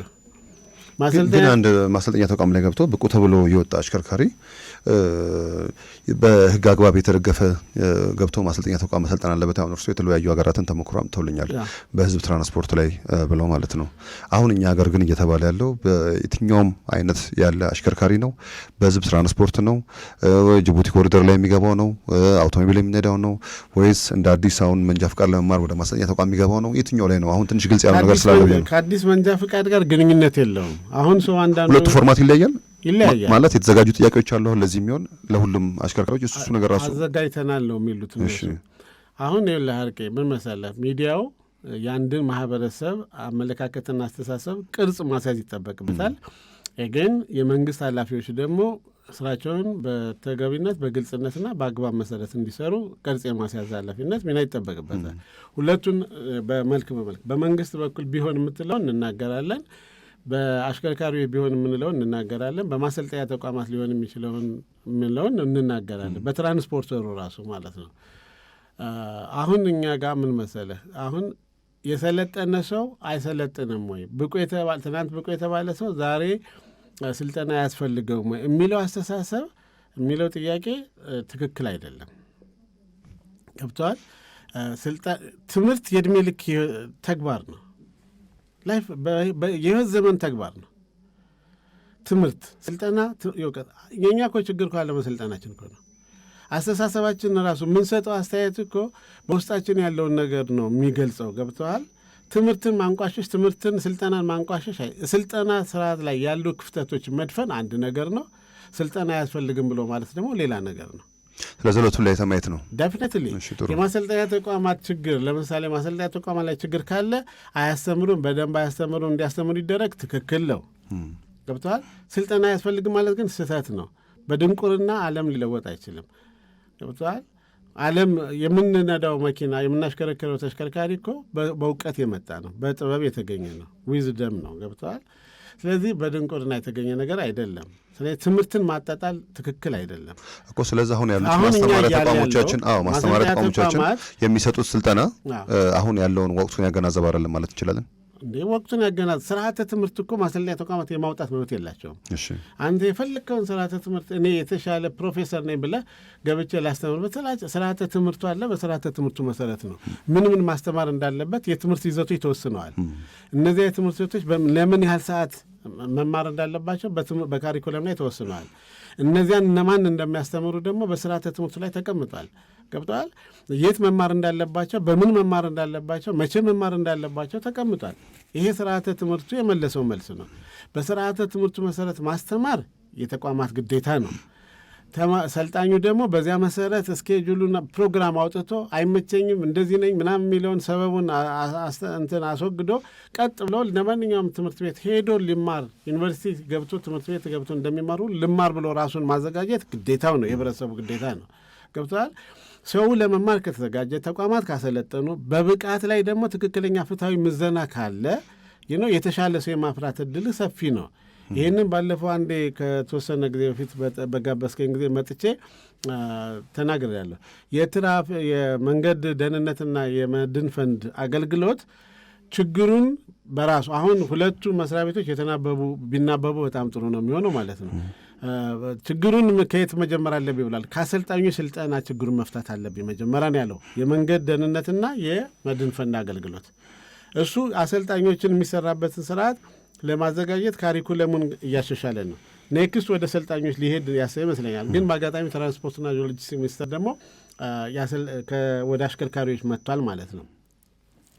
ስለዚህ አሁን የስልጠና ስርዓቱን በስልጠና ስርዓት መሰረት ሰልጣኞች በየጊዜው መሰልጠን አለ። አሁን አሜሪካ ወይም አውሮፓ ሪፍሬሽመንት ኮርስ ማለት ዲፌንሲቭ እዚህ እኛ አሜሪካን ብቻ አይደለም ኢትዮጵያ ውስጥም እኮ አልተለመደም እንጂ አሁን ለበርካታ ድርጅቶች እኮ የአደጋን ተከላካይ የማሽከርከር ስልጠና ይሰጣል። እንደምታውቀው ለተቋማት በጀት መድበው ኤንጂኦዎች ይሰጣሉ፣ ኢንተርናሽናል ድርጅቶች ይሰጣሉ። ስለዛ ብቁ ተብሎ የወጡ አሽከርካሪ ራሱ ብቁ አይደለም ማለት ነው። እኔ የኢትዮጵያ አየር መንገድ አሁን አሽከርካሪዎች አሉ። በአጋጣሚ ገብተዋል። ከ26 ዓመት በፊት ስልጠና ሰጠናቸዋል። እኛ ገና ህጋዊ እውቅና ሳናገኝ ማለት ነው። የምር ነው አይደለም እንነጋገራ። የመንገድ ምልክትን የማያውቁ አሽከርካሪዎች አሉ። እነሱ ግን የወጡ ከማሰልጠኛ ተቋም ነው አይደለም። ድሮ መጀመሪያ ያወጡ ናቸው እነዚህ። እሱንም ግልጽ እያደረግን ነው ተቋማት ከመውጣት በፊት አሁንም ዛሬ ማሰልጠኛ እነሱ ላይ የምንነጋገርባቸው ምን መሰለህ እንዴ አሁን አንድ ነገር በአካዳሚክ ዲስፕሊን ስልጠና የሚሰጠው አንድ ክፍተትን ለመሙላት ነው። 2 ወቅታዊ ብቃትን ለመገንባት ነው። 3 አዳዲስ ነገሮችን ለማስተዋወቅ ነው። ገብተዋል። ዘርፈ ብዙ ጥቅም አለው። በስነ ባህሪ ላይ ታስተካከላል። ለምሳሌ የማሽከርከር ክህሎት በጣም አስተማማኝ ሊሆን ይችላል። የስነ ባህሪ የስነ ምግባር ችግር ግን ሊኖርብህ ይችላል። ገብተዋል። የስነ ምግባር ችግርህን ለማስተካከል ስልጠና ያስፈልግሃል። ገብተዋል። ማሽከርከር ራሱ አንድ አሽከርካሪ ከቤት ይዞ የመጣውን ነገር ከአካባቢ ይዞ የመጣውን ነገር ማስተማሪያ ተቋማት ይህን ነገር መፍታት ይችላሉ ብሎ ያስባሉ? ይችላሉ። በምን አግባብ ማሰልጠኛ ተቋማት ስልጠና ከሆነ ማሰልጠኛ ተቋማትንም ጭምር ነው እያነሳለን። ስልጠና ቆይ እናንተ ጋዜጠኞች አሰለጥኑ እንመጣለን። አይደለም ነው ሎጂካል ለመሆን ነው። አየው እኛ ጋር ፈረንጆች አሁን አሜሪካኖች ወይም አውሮፓውያን ሾፌሮች ስለማይችሉ ነው የሚሰለጥኑት። በሽፍት እንደሚሰሩ ታውቃለህ። 24 ሰዓት አንድ መኪና 3 ሹፌር ሊመደብለት ይችላል። 8 ሰዓት ነው የሚሰራው። እኛ ሀገር እንደዚህ እንዳሁኑ አይደለም። እኛ ሀገር ገብተዋል። የእኛ ሀገር ትራንስፖርተሩ ራሱ እኮ ከዚህ ጅቡቲ ያለ ረፍት ቢረዳ እንደ አይሮፕላን ደርሶ ይመጣለት ደስታውን አይችለውም ባለሀብቱ። ስልጠና ግን የአሽከርካሪዎችን ደህንነት ገብተዋል ለማረጋገጥ ወሳኝ ነው። ምን ያህል ሰዓት ማሽከርከር አለባቸው? ምን ያህል ሰዓት ማረፍ አለባቸው? ለምሳሌ ከባድ መኪና እኮ ሹፌሮች እኮ እየሰለጠኑ ናቸው ታውቃለህ አይደል? ሼል ኢትዮጵያ፣ ቶታል ኢትዮጵያ ያሰለጥናል ፕሮግራም እየያዘ ይሰልጠናል። ስልጠና የቅጣትና የበደል በቃ የሆነ ነገር ተጽዕኖ ማሳደሪያ ተደርጎ መወሰዱ ይሄ የተሳሳተ አስተሳሰብ ነው። መልካም፣ እሱ ላይ ተማምነናል። አሁን ግን ስልጠናው የሚሰጥበት አግባብና አሁን መሬት ላይ እየተወራ ያለው ነገርና ሚኒስቴር መስሪያ ቤቱ ያሰበው ወይም ደግሞ ማሰልጠኛ አካባቢ ላይ ሊሰጥ የታሰበበት መንገድ የትኛው ነው? አሁን ከዚህ ለውጭ ሀገር የስራ ስምሪት እየተባለ የሚሰጡ ስልጠናዎች ራሱ እነዚህ ሲወሲዎች እነሱ ላይ ብዙ የሚነሱ ነገሮች እንሰማለን። አሁን እርስዎ ሴክተሩ ላይም ስላሉ አንዳንድ ነገር እንዲያነሱልኝ ብዬ ነው። ከሲወሲ ሁሉም ከፍተኛ ምድቦች በሚኒባስ ነው ፈተና የሚሰጠው ይባላልና ይሄ ራሱ እንዴት ነው ፕሮፌሽናል የአሽከርካሪ ምስክር ወረቀት በማንና እንዴት ነው የሚሰጠውም ተብሎ የሚናገሩም ሰዎች አሉ። ለምሳሌ አሁን አንዳንድ ተቋማት ላይ ኢንተርናሽናል መንጃ ፈቃድ እንሰጣለን ተብሎ ማስታወቂያዎችን በተለያዩ መገናኛ ብዙሃንም ጭምር እንሰማለን። ይህን ኢንተርናሽናል መንጃ ፈቃድ የያዘ ሰው ይሄ ሲኦሲ ያስፈልገውም ማለት ነው ወይስ እነዚህ ተቋማት ኢንተርናሽናል የሚባሉ ተቋማት እንደ ሀገር አሉ ነው ተብሎ ለሚነሱ ጥያቄዎች ቢኖሩ እሱ ላይ ብዙ መነጋገር ያለብን ነገሮች እንዳሉ ይሰማኛል። እና እዚህ ሲኦሲ ሁሉም ከፍተኛ ምድቦች የሚሰጥበት ስልጠና አሁን ከተማው ላይ በጣም ውድ መኪኖች እስከ 60 ሚሊዮን ብር እና 70 ሚሊዮን ብር የምንሰማቸው መኪኖች አሉ።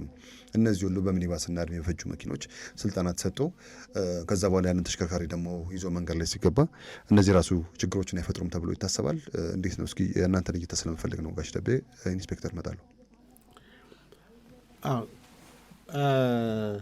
እንግዲህ ምናልባት አይሮፕላን መግዛት የሚያስችል መኪና ዋጋ እኩል የሚያወጣ መኪና ሊኖር ይችላል። በእኛ ሀገር ኮንዲሽን በብዙ ሚሊዮን የሚቆጠር 300-400 ሚሊዮን ብር ሊያወጣ የሚችል መኪና ዓለም ላይ እንዳለ ይታመናል። ያንን ገዝቶ ሊመጣ የሚችል ባለሀብት ኢትዮጵያ ሊኖር እንደሚችል ይታመናል። ግን እነሱን ታሳቢት አድርጎ የማሰልጠኛ መኪና ሊወሰኑ አይችሉም። እነሱ የ100 ሚሊዮን መኪና ስለገዙ በ100 ሚሊዮን መኪና ማሰልጠኛ ልታዘጋጅ አትችልም። ይህ ነው ኢንቨስትመንት ነው፣ አገር ነው። ህዝቡን ማዕከል አድርገህ ነው የምታወጣ። የማሰልጠኛ ተሽከርካሪዎችን የምትወስነው አብዛኛው አገሩ የሚጠቀምበትን ስታንዳርድ መሰረት አድርገህ ነው እና የዚህ በጣም ኃይል እድሉ የገጠማቸው ሰዎችን መሰረት አድርገህ ተሽከርካሪ መኪና ልትቀይ ያንድን እኔ የሰለጠንኩት በዚህ ነው። በዚህ አሁን በገዛሁት በማሽከረክረው መኪናና በሰለጠንኩበት መኪና መካከል ጋፕ አለ። ይሄን ጋፔን እንዴት ነው የምደፍነው ብሎ የእውቀት ክፍተቱን ለመድፈን ባለ ጉዳዩ ነው ሄዶ ያንን ክፍተት የመድፈን ግዴታ የሚጠበቅበት እንጂ ዘመን አውቶሞቲቭ ቴክኖሎጂ በየዕለቱ ይቀያየራልና በየዕለቱ የአውቶሞቲቭ ቴክኖሎጂ ቢዝነሳቸው ስለሆነ እንደምታውቀው በየዕለቱ ያመርታል፣ በየዕለቱ ይቀይራሉ። የትም ቦታ ይገጣጠማል እንደምታውቀው መኪና ማለት ነው። ከዚያ አንጻር ያለቅ የመኪኖችን እንትን እየቀየር ቢኖርህ ጥሩ ነው። ግን እንኳን ግለሰብ ማሰልጠኛ ተቋማት አገር ይሄን መሸከም አይችልም። ስለዚህ ስታንዳርድ ታወጣለህ። በስታንዳርድ መሰረት እየሰለጠኑ ነው። ለምሳሌ ግን አሁን እኛ በማሰልጠን ረገድ ያለው ችግር መሰላቂ አሁን የመኪኖች ቴክኒካል ፊትነሳቸው አዲስ መኪና ሆኖ የቴክኒክ ጉለት ካለበት ያ መኪና ብቁ ነው ተብሎ መንገድ ላይ እንዲወጣ ዋና ኢንስፔክተርም ይሄን ነው የሚሰሩት። አሮጌ መኪና ሆኖ ሰሌዳውን አይደለም የሚያዩት ወይም ሞዴሉን አይደለም የሚያዩት። ምን ጭስ የአየር ብክለት አለው፣ ፍጥነት መቆጣጠሪያው ይሰራል፣ ሌሎቹ የሴፍቲ ኮምፖነንቶች በአግባቡ አገልግሎት ይሰጣሉ፣ መኪናውን እንደዚህ ቢያደርግ እንደዚህ ሊያደርገው ይችላል፣ መሪውን በደንብ መቆጣጠር ይችላሉ፣ ያለ አደጋ ማሽከርከር ይችላሉ የሚለውን ነው የምታረጋግጠው እንጂ የትም ሀገር እኛ ሀገር ነው እንዲያውም ምንም መኪና ሳይኖረን ወግ የምናበዛው እኛ ሀገር ነው። ገብቶሃል? ምንም ኢትዮጵያ ምንም የላትም እኮ እንደ እንትን ስትወስደው ማለት ግን መኪና ይሄን ከዚህ በላይ ከዚህ እያለች ለመወሰን ሰውም እንደዚህ የሚያነሳሱ ሰዎችን ትሰማለህ። አሜሪካ ውስጥ አሮጌ መኪና ትነዳለህ። አሜሪካ፣ ጀርመን ውስጥ የፈለግከው መኪና ትነዳለህ። ጭስ ካልበከልክ፣ ሌላ ነገር ካላስከትል፣ የአካባቢ ተጽዕኖ ላይ መሰደር ማትችል ከሆነ የምትነዳውን ተሽከርካሪ ለመግዛት እንድትቀይር ያበረታታሃል። ለማስወጣት ግን ተጽዕኖ ያሳድርብን። በራሱ ጉለት ካልሆነ በስተቀር በአንተ የመኪና ሞዴል ምክንያት ልትወጣ አትችልም ማለት ነው። እንዲያውም በውድ የሚሸጡት የት ናቸው? እነሱ ሀገር አሮጌ ቮልክስዋገን ብታየው በውድ ዋጋ እነሱ ሀገር ይሸጣል ማለት ነው። ያንን ይዞ ሲነዳ የራሳቸው ይሰማቸዋል። አሁን እኛ ጋር አሮጌነት የሚባለው ነገር በእድሜህ አይደለም መወሰን ያለበት። ገብተዋል? አሮጌ የምትለው ነገር ምንድን ነው ችግሩ? ግልጽ የቴክኒክ ጉለት አለበት ወይ? ለህዝብ ደህንነት ስጋት ነው ወይ? በመንገድ ላይ የትራፊክ መስተላለፍ ሂደቱን ያስተጓጉላል ወይስ አያስተጓጉልም? እነዚህ መለኪያዎች፣ መስፈርቶች አሉት። በዚያ መሰረት ሴፍ የሆነ ቬሂክል፣ ሴፍ የሆነ የመንገድ እግረኛ ተጠቃሚ፣ ሴፍ የሆነ ሮድ ያስፈልግሃል። ገብተዋል? እንደዚህ ደህንነቱ የተረጋገጠ ተሽከርካሪ፣ እግረኛ፣ አሽከርካሪ ይህንን ጊዜን፣ ኢኮኖሚን በደንብ አግባቡ መጠቀም የሚችል ማለት ነው። ስለዚህ ሲዮሲዎቹን እስኪ እንዴት ነው የሚመለከቷቸው? ጋሽ ደቤ ቅድም ያነሳሉትን ለእኔ በጣም አንዱ ለእኔ ግልጽ አሁን ፈረንጆች ላይ አየው፣ እኛ ግን የምንወስደው ከፈተና ጋር ግንኙነት የለውም። እኔ የማውቀው ገብተዋል። እኔ ያነበብኩት እኔ የማውቀው እኔ ያለኝ መረጃ አሜሪካ ያለውን ሰው በሙሉ ፈትነህ አይደለም። ሪፍሬሽመንት ኮርስ ከቅድም እንዳልኩ ከድክመት ጋርም ሳይሆን ከማጠናከሪያ አቅምን ከፍ ከማድረግ አንጻር ስለሚታይ ፈተና የለውም። ግን በየተወሰነ ዓመቱ ሪከርድ ቢኖርህም ባይኖርህም ጥፋት ብትፈጽምም ባትፈጽምም ስልጠና ትወስዳለህ። ገብቶሃል? አሁን የፈተናውና የስልጠናው ሂደት ነው አሁን እኛ ጋር ትልቅ እንትን እየተፈጠረ ያለው ማለት ነው። አሁን ፈተናው ምንድን ነው የሚለካው? ፈተናውን በአዋጅ ላይ የተቀመጠው ለፍቃድ ሰጪው መስሪያ ቤት የተሰጠ ስልጠና አለ። በአዋጁ ላይ ግልጽ የሆነ ያነዳድ ስህተት ወይም የማሽከርከር ጉለት እየፈጸመ የሚሄድ ሰው ከተገኘ እና አጠራጣሪ ሆኖ ካገኘው ነው የሚለው እንትኑ የተሰጠ አዋጁ ማለት ነው። ፍቃድ ሰጪው አካል ያንን ሰው ጠርቶ የመፈተንና ብቃቱን የማረጋገጥ ችግር ካለበት ስልጠና እንዲሄድ አድርጎ መንጃ ፈቃዱን ይዞ ማቆየት እንደሚችል በሕግ ስልጣን ተሰጥቶታል ማለት ነው። መልካም። አሁን እኔ የማውቀው እንደገና የመፈተን ሂደት በግልጽ የተቀመጠው ነገር ይሄ ነው። አሁን ግን መንግስት ነው ትራንስፖርትና ሎጂስቲክስ ሚኒስቴር እስካሁን የነበረበትን ሁኔታ ቸክ ለማድረግ ሲኦሲ ሰጥቼ ብቃት ያላቸውን ሰዎች ብቻ ወደ ሲስተሙ እንዲገቡ ማድረግ እችላለሁ። ይህንን ማስረዳት፣ መተንተን ለምን እንደሆነ እንዴት እንደሆነ የሚጠበቅባቸው እነሱ ናቸው። እኔ ግን የሚገባኝ ስልጠናውና ፈተናው አንድ ላይ ተጣምሯል እና ፈተናው አሁን እንዴት ነው የሚሰጠው? ማን ነው የሚሰጠው? ትምህርት ቤቱን ወደ ትምህርት ቤት የሚልከው ማን ነው? ተማሪዎች በመረጡት ተቋም መማር እንዳለባቸው ይታመናል። አገር አቀፍም ባህሪ ሊኖረው እንደሚገባ ይታመናል። ምክንያቱም አደጋው የምትከላከለው አዲስ አበባች አይደለም። አደጋው ከባህር ዳር መጥቶ ከአሳይታ መጥቶ ከመቱ መጥቶ አደጋ ሊያደርስ ይችላል። ስለዚህ ሁሉም አሽከርካሪዎች አገር አቀፍ የሆነ ባህሪ ኖሮት የሚሰለጥኑበት፣ የሚፈተኑበት፣ ችግር ያለበት ደግሞ ተይዞ የሚቆይበት ብቃቱን ሲያስተካክል ወደ እንትን የሚመጣበት ነው። አሁን ሁሉም ይፈተናል የሚባለው ነገር ላይ መግባባትን ይጠይቃል ማለት ነው። ጥሩ ቅድም አንተ ያልከው ጥናቶች መኖር አለባቸው፣ ችግሮቹ መጠን አለባቸው። ከጥናት ላይ ተንተርሶ ከመረጃ ላይ ተንተርሶ ቢወሰን በጣም ጥሩ ሊሆን ይችላል ያልካቸው ነገሮች እነዚያ ነገሮች ለህዝብ ቢቀርቡ እውነት ነው ለካ ተብሎ ህዝቡም አክሴፕት ያደርገዋል ማለት ነው። መልካም ጥሩ ኢንስፔክተር ያው ደርሶ ልመጣ ነው። ከዚህ ስራ ጋር በተያያዘ ያው ብዙዎቹ ፓርትነሮች የከፍተኛ ትምህርት ተቋም መምህራን ከመሆናቸው ጋር በተያያዘ በእነዚህ በከፍተኛ ትምህርት ተቋማት አካባቢ ላይ የሚሰሩ ምርምሮች ያው አገራዊ ፋይዳቸው ቀላል እንደማይሆን ተስፋ ይደረጋል። ግን የሚሰሩ ምርምሮች ይሄ ስልጣን በህግ ስልጣን የተሰጠው አካል ወይ ፖሊሲ እንዲያወጣ ስትራቴጂ እንዲያወጣ ለሚሰራው አካል ምርምሮቹን ማቅረብ አስፈላጊ ሆኖ ይሰማኛል። በሀገራችን የሚደርሱ የትራፊክ አደጋዎችን ግን ብቃት ምክንያት የሚደርሱ መሆናቸውን ምን ያህል ጥናቶች ተሰርተው ነው ወደዚህም አሰራር የተገባ የታሰበበት ሁኔታዎችም ያሉ ካሉ እነሱንም እናያለን። ከአደጋ አድራሾች ብዙ ጊዜ የሚነሱ ነገሮች አሉ። ነባሩ ነው ወይስ አዲሱ ነው? የትኛው መንጃ ፍቃድ ነው አደጋ እያደረሰ? ከዛ ሲያልፍ ደግሞ አሁን ጋሽ ደቤ ቅድም ያነሱት ነገር አለ። ያው ስልጠናው ይሰጣል፣ ከወጣ በኋላ ግን በየጊዜው መሞላት አለበት የሚል ነገር አንስተዋል። አሁን በሌላ ትምህርት ላይ እነ ደብሊዎች የሚያወጧቸውም ሪፖርቶችን እናያለን። አንድ ሰው በአንድ የትምህርት መስክ ከተማረ በኋላ 3 ዓመት 4 ዓመት ካልሰራበት ኦልሞስት እንደ አዲስ መማር እንዳለበት የሚገለጹበት ሁኔታዎች አሉ በተለያዩ ሴክተሮች ላይ እና ስለዛ ብቁ ለመሆን አንድ ሰው ከሚሰራው ስራ ጎን ለጎን ትምህርቱንም በዛው ልክ እያሻሻለ መሄድ እንዳለበት ይሰማኛል። ግን ከዚህ ከመንጃ ፍቃድ ጋር ግን በተያያዘ ዓለም አቀፍ ምልክቶች ተመሳሳይ ናቸው ብዬ ነው ማስበው እኔ በግሌ። በየጊዜው አዳዲስ ምልክቶች የሚስተካከሉ ነገሮች የሚወጡ ካሉ እነሱን ያው በማሰልጠኛም በሌሎችም ነገሮችም ማግኘት የሚቻልበት ሁኔታዎች ሊኖሩ እንደሚችሉ እገነዘባለሁ። ግን አንድ ሰው ከትላንት ዛሬ የበለጠ እያሽከረከረ ሲመጣ የበለጠ ልምድ እያካበተ ይመጣል የሚል የግል እምነት አለኝ እንጂ ወደ ስህተት ይመጣል ብዬ አላስብም።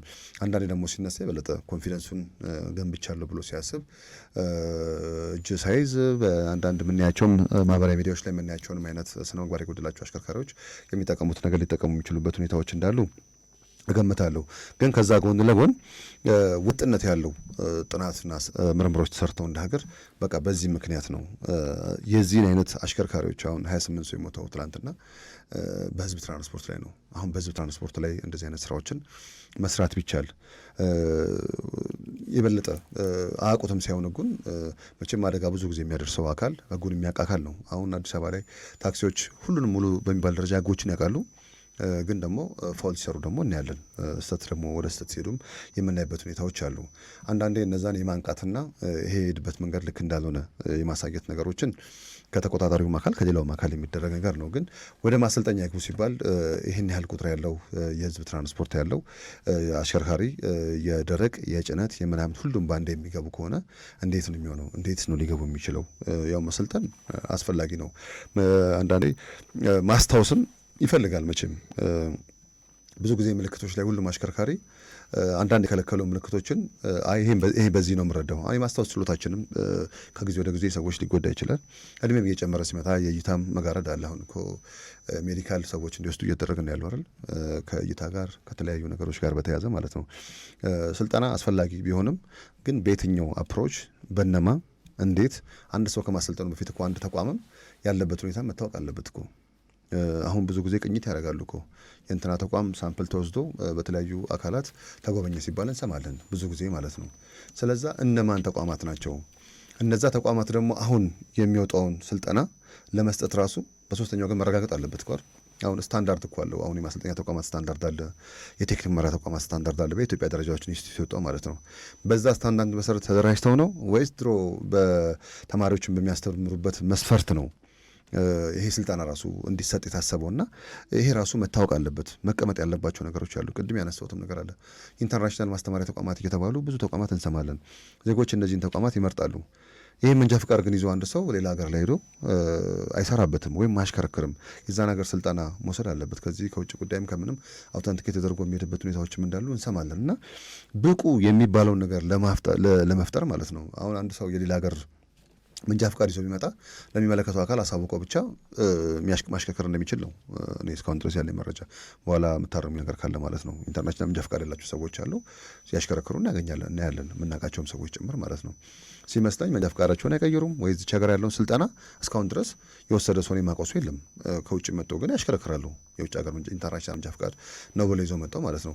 የእኛ መንጃ ፍቃድ ግን ሌሎች ሀገራት ላይ አይሰራም ስል ያው ጀስት በዛ እንደወረደ ስራ ተቀጥሮ ሊሰራበት አይችልም፣ ሊያሽከረክርበትም የማይችልበት ሁኔታዎች እንዳሉ ነው ከዚህ በፊት ባለኝ መረጃ የማውቀውና ይህን ነገሮች እንዴት ማስታረቅ ይቻላል? ኢንስፔክተር መልካም አመሰግናለሁ። ምናልባት የውጭ ሀገርና ኢንተርናሽናል መንጃ ፍቃዶችን የህግ ማዕቀፋችን አሁን መልስ ሰጥተዋል።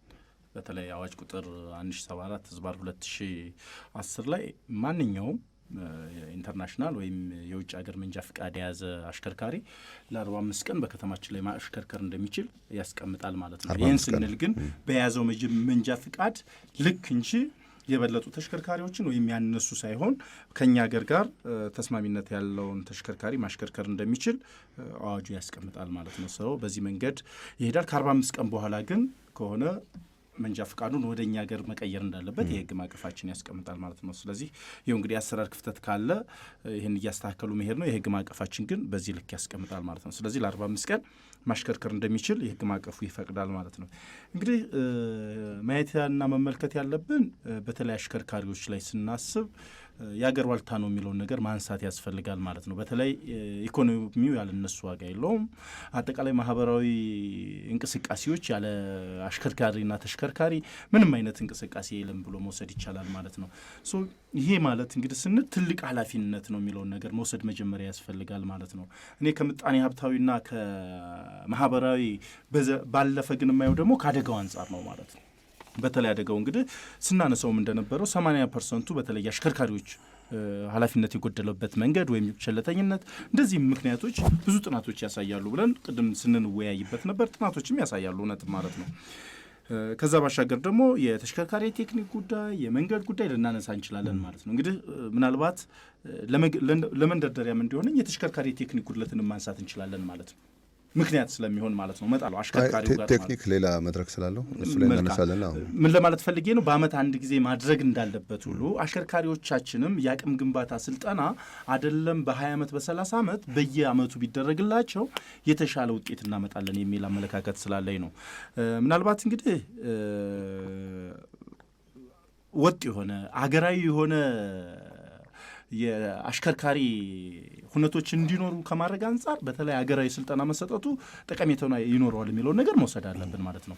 እንግዲህ ቅድም ብዙ ነገሮችን ስናነሳ ነበራል። አንደኛ የህግ ማዕቀፎች ራሱ በየጊዜው የተቀያየሩባቸው ሁኔታዎች አሉ። ስለዚህ አሽከርካሪዎቻችን ደግሞ በተለይ በትራንስፖርትና ትራፊክ እንቅስቃሴ የወጡ አዋጆችን፣ ደንቦችን የማወቅ ኃላፊነት አለባቸው ማለት ነው። ስለዚህ ከዚህ አንጻር ስልጠና ያስፈልጋል ማለት ነው ሀገራዊ። ሁለተኛ ደግሞ ተሽከርካሪዎች በራሱ በየጊዜው ምን እየሆኑ ነው? ዘመናዊ ተሽከርካሪዎች እየመጡ ነው ማለት ነው። ከዚህ በፊት እኮ ኢነትሪ መኪና በማንሳት ብንችል መደበኛ ማርሽና ሜዞ ማርሽን አዋህዶ የሚያሽከረክር አሽከርካሪ እንዳለ እኮ ይታወቃል። ደግሞ አሁን የመጣው ደግሞ በጣም ዘመናዊ ተሽከርካሪዎች አሉ ማለት ነው። ስለዚህ ከዚህ አንጻር ስልጠናዎች ያስፈልጋሉ የሚለውን ነገር መውሰድ ያስፈልጋል ማለት ነው። ምክንያቱም አሁን ለምሳሌ 1961 ዓ.ም በወጣው አዋጃችን መንጃ ፈቃድ ያወጣ አሽከርካሪና 2000 ዓ.ም ደግሞ በተለይ አዋጅ ቁጥር 600/2000ንም ማንሳት እንችላለን ማለት ነው። ከዛ በኋላ ያወጣው አሁንም ደግሞ ሶስተኛ በወጣው አዋጃችን ላይ መንጃ ፈቃድ ያወጡ አሽከርካሪዎች እኩል ግንዛቤ ያላቸው ወይ ብለን ስናነሳ ራሱ ክፍተት አለበት ማለት ነው። እንዲሁም ደግሞ እንግዲህ በየክልሎች ነው መንጃ ፈቃድ የሚሰጥ የስልጠና ሂደቱ በራሱ የሚለያይባቸው ሁኔታዎች አሉ ማለት ነው። ስለዚህ እነዚህን አንድ ከማድረግ አንጻር ያስፈልጋል የሚለው ነገር መውሰድ ያስፈልጋል ብዬ አስባለሁ። ነገር ግን በምን መንገድ መሰጠት አለበት፣ እንዳንድ ባለሙያ እንዴት መሰጠት አለበት፣ እንደነዚህ አይነት የሚሉ ነገሮች መመቻቸት አለባቸው፣ ባለሙያዎች መሳተፍ አለባቸው የሚለው ነገር ትክክል ነው ብዬ አስባለሁ። ከዛ ውጭ ግን አሽከርካሪዎቻችን ላይ አሁንም ትልቅ ስራ መስራት ይጠበቅብናል የሚለው ነገር እኔ አሁን ሚያዝያ ላይ የተከሰተውን ከተማችን ላይ አደጋ ማንሳት እንችላለን። የአንደኛ ክፍልና የሁለተኛ ክፍል ይመስለኛል እኔ ስልጠና ላይ ስለነበርኩ ብከታተለውም እንኳን እጅግ በጣም የሚያሳዝን ማለት ነው። ይህን አደጋ ስንመለከት የነገ አገር ተረካቢ ህጻናት በመንገድ ትራፊክ አደጋ እየሞቱ ነው ማለት ነው። ይህን ስናይ እንግዲህ ምክንያቶቹ ወይም ደግሞ አጠቃላይ ምርመራ ሂደቱ የሚያሳይ ቢሆንም እንኳን አሽከርካሪው ድርብ ኃላፊነት አለበት የሚለውን ነገር ነው ብዙ ጊዜ የምናነሳ ማለት ነው። ሌላው ቀርቶ እኮ በሱ ሳይሆን በሌላ በሶስተኛ ወገን ሊደርስ የሚችልን አደጋ ተከላክሎ ማሽከርከር አለበት ብለን ነው የምናስብ። በዚህ ልክ አሽከርካሪ ፈጥረናል ወይ? በአብዛኛው ነው። አሁን ምናልባት እንግዲህ ሙያዊ ኃላፊነቱን ጠብቆ ሕግን አክብሮ የሚያሽከረክርና ቤተሰብና ሀገርን የሚጠቅም አሽከርካሪ እንዳለ እኮ ብዙ ጊዜ እንመለከታለን። ተሸላሚም አሉ። ግን በዛ ልክ ቅድም ስናነሳው ነበር ረድፉን ጠብቆ ስፒዱን ጠብቆ የሚያሽከረክር አሽከርካሪ ከፊት እያለ ከኋላ እኮ መንገድ ልቀቅልኝ ብሎ እኮ ክላክስ በሰፊው የሚበጠብጥ አሽከርካሪ እናገኛለን። እሱ ብቻ አይደለም እኮ ወርዶ እንደውም ልደባደብ የሚል አሽከርካሪ እናገኛለን። ይህንን መቅረፍ የምንችለው በተጠና መንገድ አገራዊ በሆነ መንገድ የስልጠና ማንዋል ተዘጋጅቶ ስልጠናዎች ተሰጥተው መሆን አለበት የሚለውን ነገር መውሰድ አለብን ብዬ አስባለሁ ማለት ነው። ከዛ ውጭ ግን አሁንም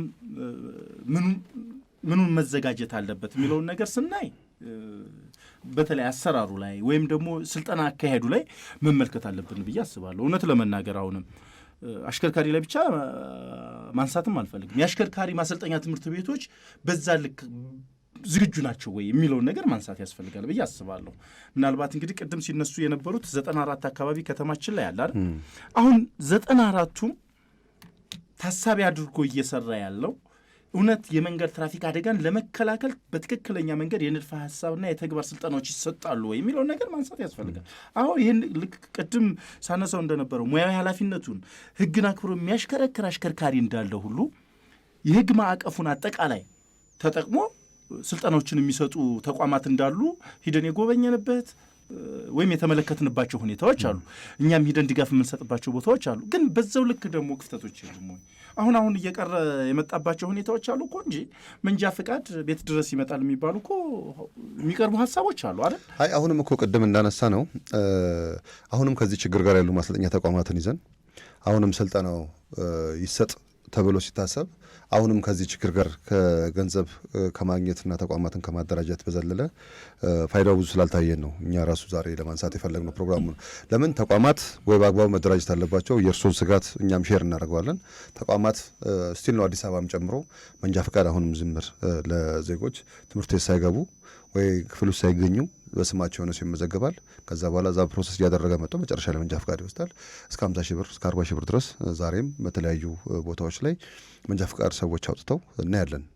ይሄ አሁን በአሰራር ብዙ መልስ ያላገኘ ነገር ከመሆኑ ጋር በተያያዘ ዛሬም ግን ተቋማት ባልተደራጁበት ሁኔታ ነው ስራው ሊመጣ እየታሰበ ያለው።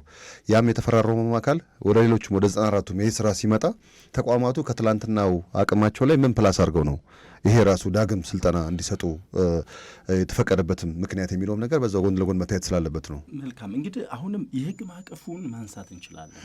እንግዲህ የህግ ማዕቀፉ እንዴት መደራጀት እንዳለባቸው በተለይ የአሽከርካሪ ብቃት ማረጋገጫ የሚያስተምሩ ተቋማት ምን መሆን እንዳለበት እስከ መንጠቅ ድረስ ባይዘው በዚሁ አጋጣሚ የመንጃ ፍቃድ የመስጠት የማደስ የማገድ እና የመሰረዝ እንዲሁም ደግሞ የመመለስ ስልጣን የተሰጠው ተቋም አለ፣ ሚኒስቴር መስሪያ ቤቱ ማለት ነው። ከዛም ወረድ ስንል ደግሞ አሽተሽ ማለት ነው፣ እንደ ከተማም ስንመጣ ማለት ነው። በተቀመጠው የህግ ማዕቀፍ መሰረት ወደ ታች ከወረደ ችግሩን መቅረፍ ይቻላል። እኔ ደግሞ አሁን የህግ ማዕቀፉን ይዤ ነው እንደ አንድ የህግ ባለሙያ ወይም ደግሞ እንደ አንድ የትራፊክ ደህንነት ባለሙያ እየተናገርኩ ያለሁት ማለት ነው። ስለሆነም በዚህ መንገድ ሁሉም የድርሻውን ከተወጣ ወደ መስመር መግባት ይቻላል። አሽከርካሪዎቻችን ላይ ሞዴል እኮ የሆኑ የአሽከርካሪ ብቃት ማረጋገጫ ማሰልጠኛ ተቋማት አሉ እኮ በራሳቸው አቅም ስልጠና ተጨማሪ ስልጠናዎችን የሚሰጡ በየተቋማት እየሄዱ ማለት ነው። መታችሁ ጎብኙን የሚሉ እኮ 2 3 4 ተቋሞችን እኮ ማንሳት እንችላለን ማለት ነው። በዛው ልክ ግን ክፍተቶች ደግሞ እያረሙ እያስተካከሉ መሄድ የጋራ ማድረግ ደግሞ ይጠበቃል የሚለውን ነገር መውሰድ ያስፈልጋል ማለት ነው። ነገር ግን አሁንም ትልቁ ነገር የአቅም ግንባታ ስልጠናው አስፈላጊ ነው። የመንገድ ትራፊክ አደጋ የሚለውን ነገር መውሰድ ያስፈልጋል። መልካም ያው ጥሩ ነገሮች ናቸው። ግን ካለው ነገር ሰዓት አንጻር ያው አጠር አድርገን ያው እንቋጨዋለን። ሰፋፊ ነገሮች ነበር ያነሳ ነው። የሚመለከታቸው ወይም ዘርፉን የሚመሩ አካላት ተገኝተው በዚህ ጉዳይ ላይ ብንወያይ ጥሩ ነበር። አሁን ከ2011 ዓ.ም የተዘጋጀው ስርዓተ ትምህርት ራሱ የታዩ ጠንካራ ደካማ ጎኖችም ተጠንተው መታየት ይኖርባቸዋልና ለዛሬም ለውይይታችን አንድ መነሻ የሚሆን ነገር ይሰጡ ነበር ብለን እናስባለን። ሌላው አዋጅ 600 2000 አዋጅ 1074 ማለት ነው 2010 መሰረት ነባሩን የአዲስ የአሽከርካሪ ፈቃድ መካከል ያለውን የእውቀትና የክህሎት ክፍተትም ካለ እሱም ታይቶ እንዲሁም ታይቶ አንዳንድ ነገሮች መሰራት እንዳለባቸው ይሰማኛል። ነባሩና አዲስ ምድቡ ራሱ በዚህ በደረጃ ለማሳደግ ለመቀየር የሚቻልበት ሁኔታም መመሪያው ወደ አሽተሽ ለማሰልጠኛ ተቋማት ልኳል የሚባል ነገር ሰምቼ ነበርና እሱንም እንዲሁ ማየት ብንችል ጥሩ ይመስለኛል። ያው ጋሽ ደቤ እዚህ ሴክተር ረጅም ዓመት ከመቆየቱ ጋር በተያዘ ብዙ ሀሳቦችን ያው ሳይነኳቸው ነው ዛሬ ለመውጣት እየሞከረ ያሉትና እዚህ ቦታ ላይ የምናነሳው ሀሳብ ህግ አውጪ ተርጓሚ አካላትን ያሉባቸውን ክፍተቶች እነሱም ተረድተው በዛው ሰፊ ግብዓቶችን አግኝተው ችግሮቻቸውን እየዘጉ እንደሄዱ ነው። ያው ብዙ ጊዜ እኛ ሁሉንም ባለድርሻ አካላት የምናገናኘው ሁሉም ነባሩም ሆነ በስርዓተ ትምህርቱ መሰረት ተምረው የብቃት ማረጋገጫ እየወሰዱ ሁሉም ሲወስ ይፈተናሉ የተባለው ነገርንም እሱንም ብናየው ጥሩ ነበር። ብቁ የተባለው አካልም ዛሬ ብቁ አይደለህም ተብሎ ወደ ማሰልጠኛ ተቋም ሲመጣ የሚያስፈልጉ መቼም የስነ ልቦና ዝግጅቶችም ይኖራሉ አይደል? ትላንት ብቁ ነበር ብቁ ነው ተብሎ ነው ከመንግስት አካል የብቃት ማረጋገጫ ሰርቲፊኬት ወይም ደግሞ ብቁ አሽከርካሪነት የተሰጠው። ዛሬ ደግሞ ብቁ አይደለም ወደ ማሰልጠኛ ገባ ሲባል የሚደረጉ የስነ ልቦና ዝግጅቶችም ሊኖሩ እንደሚገባ ይሰማኛልና እንደው ባይቀር የምንላቸውን ነገሮች አንዳንድ ቃል ስጣችሁ ጋሽ ደቤ። እኔ አንደኛ ኢንተርናሽናል መንጃ ፍቃድ ያልከው ኢንተርናሽናል መንጃ ፍቃድ ትምህርት ቤት የለም ማለት ነው። ከተማው ላይ አይደል ስማቸው ነው እንጂ እንትናቸው አይደለም፣ ተግባራቸው አይደለም። በሰለጠኑበት ደጋግመን ተናግረናል። ህዝቡም ዛሬም ህዝቡ የመረጃ ጋፕ አለበት። ህዝቡ የመረጃን ከተጠቀመ ሚዲያዎችን ከተከታተለ መረጃ በአግባቡ ያገኛል ማለት ነው። ስለዚህ በተማረበት ትምህርት ቤት ላይ ተንተርሶ የሚሰጥ መንጃ ፍቃድ የለም። ስለዛ ኢንተርናሽናል ስሙ ስላለ ያገኘው መንጃ ፍቃድ ኢንተርናሽናል አይደለም። እንዴት ይሆናል እኮ ታዲያ ማስቆም ያለበት ማን ነው? የሚመለከተው አካል ነው። ማን ነው የሚመለከተው? መጀመሪያ ስሙን የሰጠው የንግድ ፍቃድ ንግድ ቢሮ የመጀመሪያው ስህተት። አሁን ኦሮሚያ ትራንስፖርት ቢሮ ተነጋግረን ነበር። እሱን ተውና የትምህርት ቤት ስም እየወሰዱ ስም ሲዋጡ ታገኛለህ። ያንተን ስም ወስደው ሌላ ትምህርት ቤት ያንተ ያልሆነው ማለት ይህን ያደርጋሉ። እና ይህንን ህግ የማስከበር ስራ መንግስት መስራት ይጠበቅበታል። ያው በሁሉም የመንግስት ተቋማት ማለት ነው የሚመለከታቸው አካላት ይህን መስራት ይጠበቅበታል። ኢንተርናሽናል ትምህርት ቤት የለም። ከኢትዮጵያ ውጭ መንጃ ፈቃድ ስልጠና የሚሰጥ ተቋም ያለው በኢትዮጵያ ማንም የለም። ስለዚህ ስለሌለው የተሳሳተ መረጃ ነው። ሁለተኛው አምዴ ዛሬ ብዙ አላነሳህም ያልከው በተነሱ ነጥቦች ላይ ለማንሳት ሞክራል። ዋናው አሁን ትልቁ ነገር ያለውን ሀሳብ እንድታዋጡ ነው። ልክ ነው። ስልጠናን እኔ አሁን ምን መሰለህ የቢሮክራሲውን ግልጽነትና ተጠያቂነት ባለበት አሰራር እንዲሰራ ማድረግ አንድ ነገር ነው። መፈተን የሚለው ነገር ላይ ሪዘርቬሽን ይኖርሃል። ምክንያቱም ፈተና የሚባለው ነገር አስቸጋሪ ስለሚሆን ማለት ነው። ጊዜ ቢኖረን ነግርህ ነበር። ብዙ ድል ደግሞ አልሰጠህንም። ይህን ታውቃለህ። እንደ ዛሬ ጋሽ ደቤ ብዙ ድል ያገኙበትን ጊዜ የለም። ግን ይህንንም ሀሳብ ተከታትለን በቀጣይ ጊዜዎች ላይ የምንመለስበትን የሚሆነው የሚኒስቴር መስሪያ ቤቱም ሌሎችም አካላት ሀሳብ አለን ካሉ በዚሁ ፕሮግራም ላይ ብንካተት ካሉ እንዲሁ ድሉ እንደምናመቻች በዚሁ ለመግለጽ ያህል ነው። የዛሬው ዝግጅት ላይ እናበቃለን። የሳምንት ሰው ይበለን።